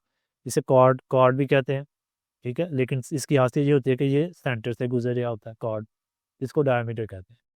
अब एक एंड पॉइंट पे आप एक क्या करेंगे, ड्रा टेंजेंट। आपने याद रखना है कि डायमीटर या रेडियस और टेंजेंट आपस में परपेंडिकुलर होते हैं। तो किसी एक एंड पॉइंट पे, चाहे ऊपर चाहे नीचे, फर्ज किया मैं नीचे ड्रा करता हूँ, यहाँ पे आपने 90 डिग्री का एंगल बनाना है, ठीक है। उस 90 डिग्री के एंगल के ऊपर लाइन ड्रा करेंगे तो वो टेंजेंट होगी इस डायमीटर को, यानी पहली लाइन आपने इस तरह ड्रा कर ली। अब दूसरा एंड पॉइंट के ऊपर आप इस तरह अगर ड्रा करेंगे तो वो क्या होगा कि वो इसके पैरेलल हो जाएगा, यानी इसको कभी भी इंटरसेक्ट नहीं करेगा, तो हमें जो एंगल चाहिए 45 डिग्री का वो नहीं मिलेगा। तो आपने कोशिश करनी है फिर कि पॉइंट ऑफ टेंजेंसी ढूंढने की ऐसा कि जिस पे ऊपर मैं टेंजेंट ड्रा करूं तो वो इसको कट भी करे, इस टेंजेंट को, चाहे इस तरफ आप ड्रा करें क्योंकि ये इस तरफ को भी तो एक्सटेंड हो सकता है, इस तरफ को कट करे, चाहे इस तरफ को आप ड्रा करें तो इस तरफ को कट करें, ठीक है। तो हमें फिर क्या करना पड़ेगा कि अपने पॉइंट ऑफ टेंजेंसी को कुछ इस तरह आगे की तरफ मूव करना पड़ेगा, ठीक है, कि हमें वो पॉइंट ऑफ टेंजेंसी मिल जाए कि जहाँ पे मैं इसके ऊपर टेंजेंट ड्रा करूँ तो वो यहाँ पे एंगल कितना बनाए, 45 डिग्री का। तो इसके लिए देखें हमने कितना आगे मूव करना है, तो जो एंगल आपको यहाँ पे गिवन है ना, उसी एंगल से आपने आगे मूव करना है, ठीक है। यानी आप क्या करेंगे कि यहाँ पे भी 45 डिग्री का एंगल ड्रा करेंगे और 45 डिग्री का एंगल ड्रा करने के बाद आपको एक नया रेडियस मिल जाएगा, यानी ये रेडियस मिल जाएगा, ठीक है। ये भी रेडियस है क्योंकि सेंटर को सर्कमफ्रेंस ऑफ सर्कल के ऊपर मतलब मिला रहा है। तो इसका ये जो आउटर एंड पॉइंट है ना, इसके ऊपर फिर आपने टेंजेंट ड्रा करना है और जहाँ भी ये देखें 90 डिग्री का ही आप एंगल बनाएंगे, ये नहीं कि यहाँ पे आप कोई और एंगल बनाएंगे, क्योंकि रेडियस और टेंजेंट आपस में परपेंडिकुलर होते हैं। 90 डिग्री का एंगल बना के आप जब टेंजेंट ड्रा करेंगे तो वो यहाँ पे 45 डिग्री के एंगल के ऊपर ही मिलेगा। अब ये क्यों 45 ही बन रहा है, ठीक है, उसको मैंने एक्सप्लेन किया हुआ है वर्किंग प्रोसीजर में, यानी कि वो सॉरी जो स्टेप्स ऑफ कंस्ट्रक्शन है उसके ऊपर, वहाँ एनालिटिकली मैं आपको एक्सप्लेन करके बताऊँगा कि ये क्यों ये भी 45 ही होगा। तो इसके लिए अब ये है कि जो हमने एक्सरसाइज में क्वेश्चन सॉल्व किया था ना 2.5 सेंटीमीटर रेडियस के साथ और एंगल यही था, उसी को मैं इसके साथ अटैच कर रहा हूँ वीडियो के साथ। आपके ने क्या करना है कि जहाँ पे मैंने 2.5 सेंटीमीटर रेडियस ड्रा करने की बात की है वहाँ आप 4 सेंटीमीटर रेडियस ले लीजिएगा, ठीक है। दोबारा करने का मकसद कोई नहीं, क्योंकि आपको सिर्फ वर्किंग प्रोसीजर आना चाहिए, वैल्यूज़ दार है पेपर में वो चेंज करके ही देगा, तो रट्टा नहीं लगाना, आपने चीज़ों को समझ के करना। तो वो मैं अटैच कर रहा हूँ, इसके साथ ही ये हमारा सोल्यूशन भी कंप्लीट हो जाएगा, ठीक है, मॉडल पेपर का। सबसे पहले सर्कल ड्रा करने के लिए आपने कंपास को जिस रेडियस का उसने बताया 2.5 सेंटीमीटर उतना कंपास को आपने ओपन कर लेना, स्केल को यहाँ से हटा देना और फिर इसकी कंपास को ही यूज़ करते हुए एक हम सर्कल ड्रा करते हैं 2.5 सेंटीमीटर रेडियस का, ठीक है। इसके सेंटर को चाहे तो हम कोई नाम दे लेते हैं, उसी तरह कोई नाम दे लेते हैं ओ, कि ये हमारा सेंटर है और इसको मैं मार्क कर देता हूँ कि एज अ पॉइंट ये ओ है। नेक्स्ट हमें इसी सेंटर में से एक यानी कि लाइन सेगमेंट जिसे हम कहेंगे डायमीटर, क्योंकि कोई भी लाइन जो सेंटर में से पास कर रही होती है और उसके जो एंड पॉइंट्स हैं वो सर्कमफ्रेंस ऑफ सर्कल के ऊपर होते हैं, उसे हम कहते हैं डायमीटर। तो आपने ये एक डायमीटर जो है वो ड्रा कर लेना। इसके एंड पॉइंट्स को भी आप मार्क करके कोई नाम दे लेते हैं। चलें ए बी हम कह लेते हैं कि ये हमारा पॉइंट ए होगा और एक नीचे वाले को हम बी कह लेते हैं। तो इसको मैं मार्क करता हूँ एज पॉइंट ए और इसको मार्क करता हूँ एज पॉइंट बी। अब आपने क्या करना है कि किसी एक एंड पॉइंट पे सबसे पहले एक टेंजेंट ड्रा कर लेना, ठीक है। चाहे तो आप बी पे कर लें और चाहे तो आप ए पे कर लें, ये आपके पास चॉइस है। मसलन मैं अगर बी पे टेंजेंट ड्रा करना चाहता हूँ तो ये चूँकि रेडियस है ओ बी, तो इसके क्या होगा, वो परपेंडिकुलर होगा। तो यहाँ पे 90 डिग्री का एंगल बना के हम एक लाइन ड्रा कर देंगे, तो उस तरह हमें एक टेंजेंट पहले मिल जाएगा, ठीक है। तो कंपास को हम लेके आते हैं इसी पॉइंट के ऊपर, बी के ऊपर, और आपने इसको सूटेबल रेडियस में ओपन कर लेना है। मैं इसको रोटेट कर लूँ तो बेहतर है।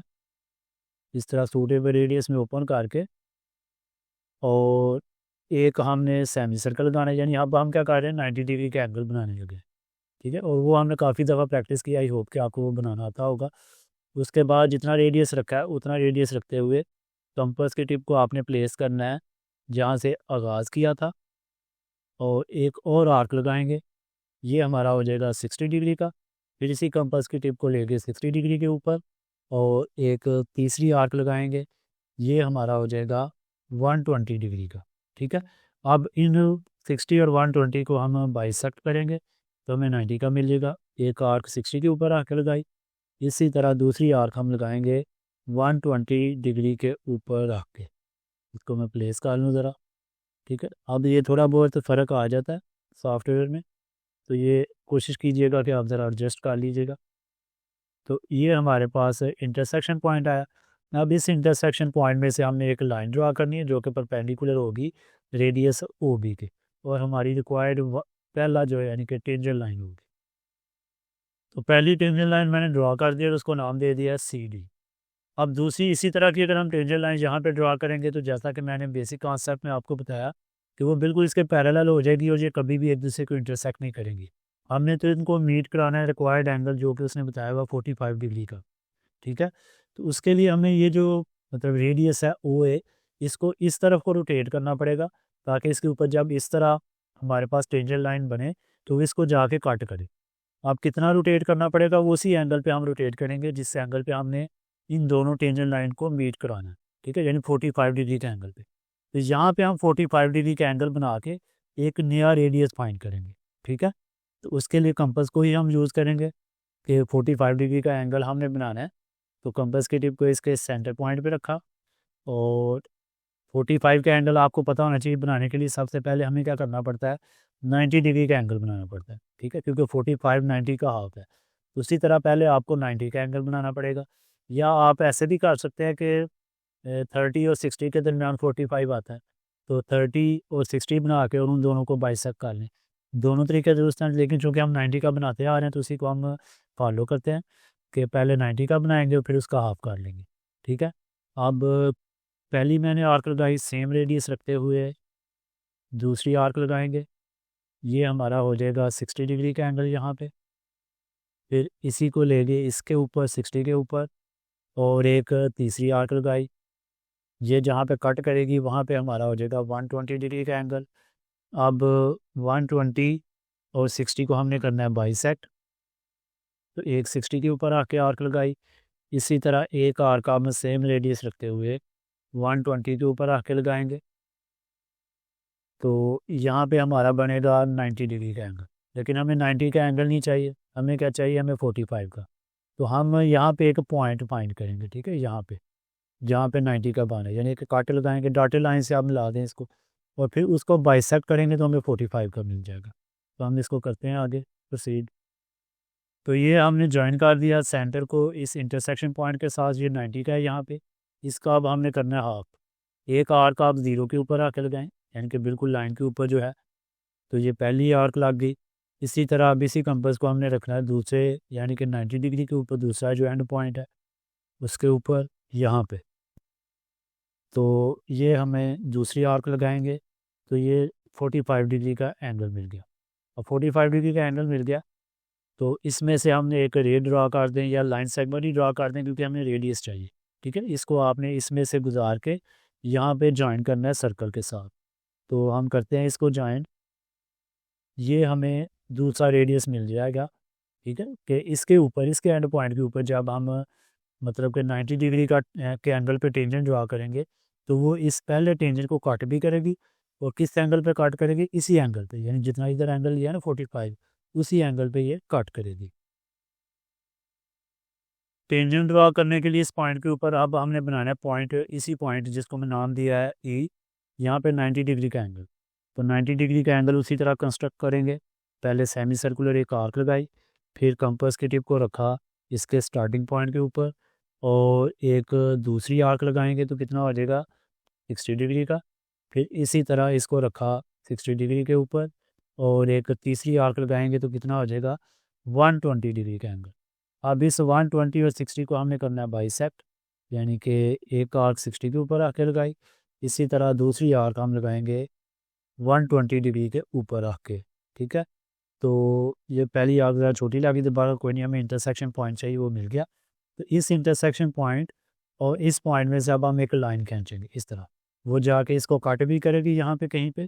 ठीक है, और 45 डिग्री का एंगल भी बनाएगी। तो वो हम करके देखते हैं। तो स्टूडेंट्स हमने ये दूसरा टेंजेंट भी ड्रॉ कर दिया जिसको नाम दे दिया एफ जी, और ये एक दूसरे को किससे एंगल पे मीट कर रहे हैं 45 के। अब यहाँ पे 45 क्यों पा रहा है वो मैंने पहले भी शुरू में भी आपको एक्सप्लेन किया, लेकिन अब जो कंस्ट्रक्शन स्टेप है उसमें एनालिटिकली भी मैं आपको दोबारा एक्सप्लेन कर देता हूँ। तो हम चलते हैं कंस्ट्रक्शन स्टेप्स की तरफ। जी, तो स्टूडेंट्स स्टेप्स ऑफ कंस्ट्रक्शन में सबसे पहले वही हमने सर्कल ड्रा किया कि draw circle of radius 2.5 centimetre with centre O. उसके सेंटर को हमने नाम दे दिया पॉइंट ओ। उसके बाद क्या किया था कि हमने डायमीटर, यानी कि जो सेंटर में से एक लाइन गुजारी थी, और उस डायमीटर को हमने नाम दिया था ए बी। ठीक है, draw a diameter A B. और फिर इसके एक एंड पॉइंट पे, जैसे बी के ऊपर मैंने जो है वो एक टेंजेंट ड्रा कर लिया 90 डिग्री का एंगल बना के, and draw tangent C D, उसको नाम दिया था टेंजेंट को C D at the one end point B. Next फिर हमने स्टेप क्या किया था कि जो दूसरा एंड पॉइंट है उस पर टेंजेंट नहीं था ड्रा किया, बल्कि वहाँ पे सेंटर पे हमने 45 डिग्री का एंगल बना के एक नया रेडियस फाइंड किया था कि make an angle of 45 degree at the centre. Centre के ऊपर 45 डिग्री का एंगल बनाया, किसके साथ बनाया?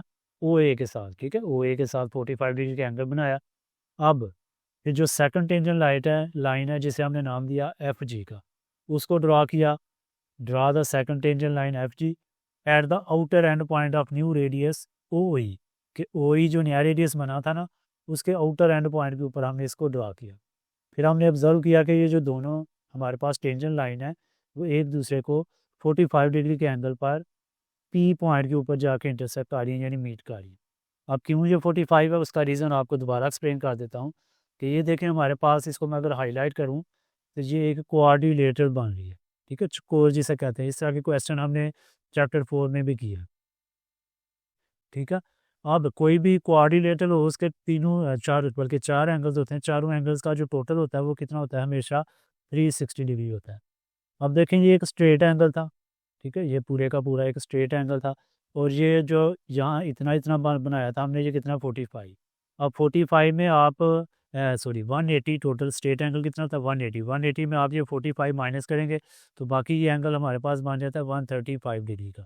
ठीक है, अब ये जो है ये तो हमने 90 का बनाया खुद पेमाइश करके, ये भी 90 का है और ये भी 90 का है, यानी कि ये हमारे पास टोटल तीन एंगल्स का हमें पता चल गया। तो चौथा हम ये फाइंड कर सकते हैं कि 360 में आप ये सारे एंगल माइनस करें जो तीनों का पता है कि 2 दफ़ा 90 और एक दफ़ा 135। जब ये माइनस करेंगे तो आप देखेंगे कि यहाँ भी ये 45 डिग्री का एंगल बन गया। तो ये एक एनालिटिकल प्रूफ भी है कि एनालिटिकली भी आप इसको साबित कर सकते हैं कि ये 45 है। और दूसरा आपको मैंने एक थ्योरम भी बताया था जब क्वेश्चन चैप्टर 10 कर रहे थे कि आप इन अपोजिट एंगल्स को देखेंगे जब भी कि ये जो सेंटर पे बन रहा है जो 135 का, और ये जो बाहर बन रहा है सर्कल के बाहर, सर्कमस्क्राइब एंगल इसे कह सकते हैं, ये आपस में हमेशा सप्लीमेंट्री होते हैं। यानी इन दोनों में अगर हमें एक एंगल का पता हो रहा है तो दूसरा हम 180 में माइनस करके इजीली फाइंड कर सकते हैं।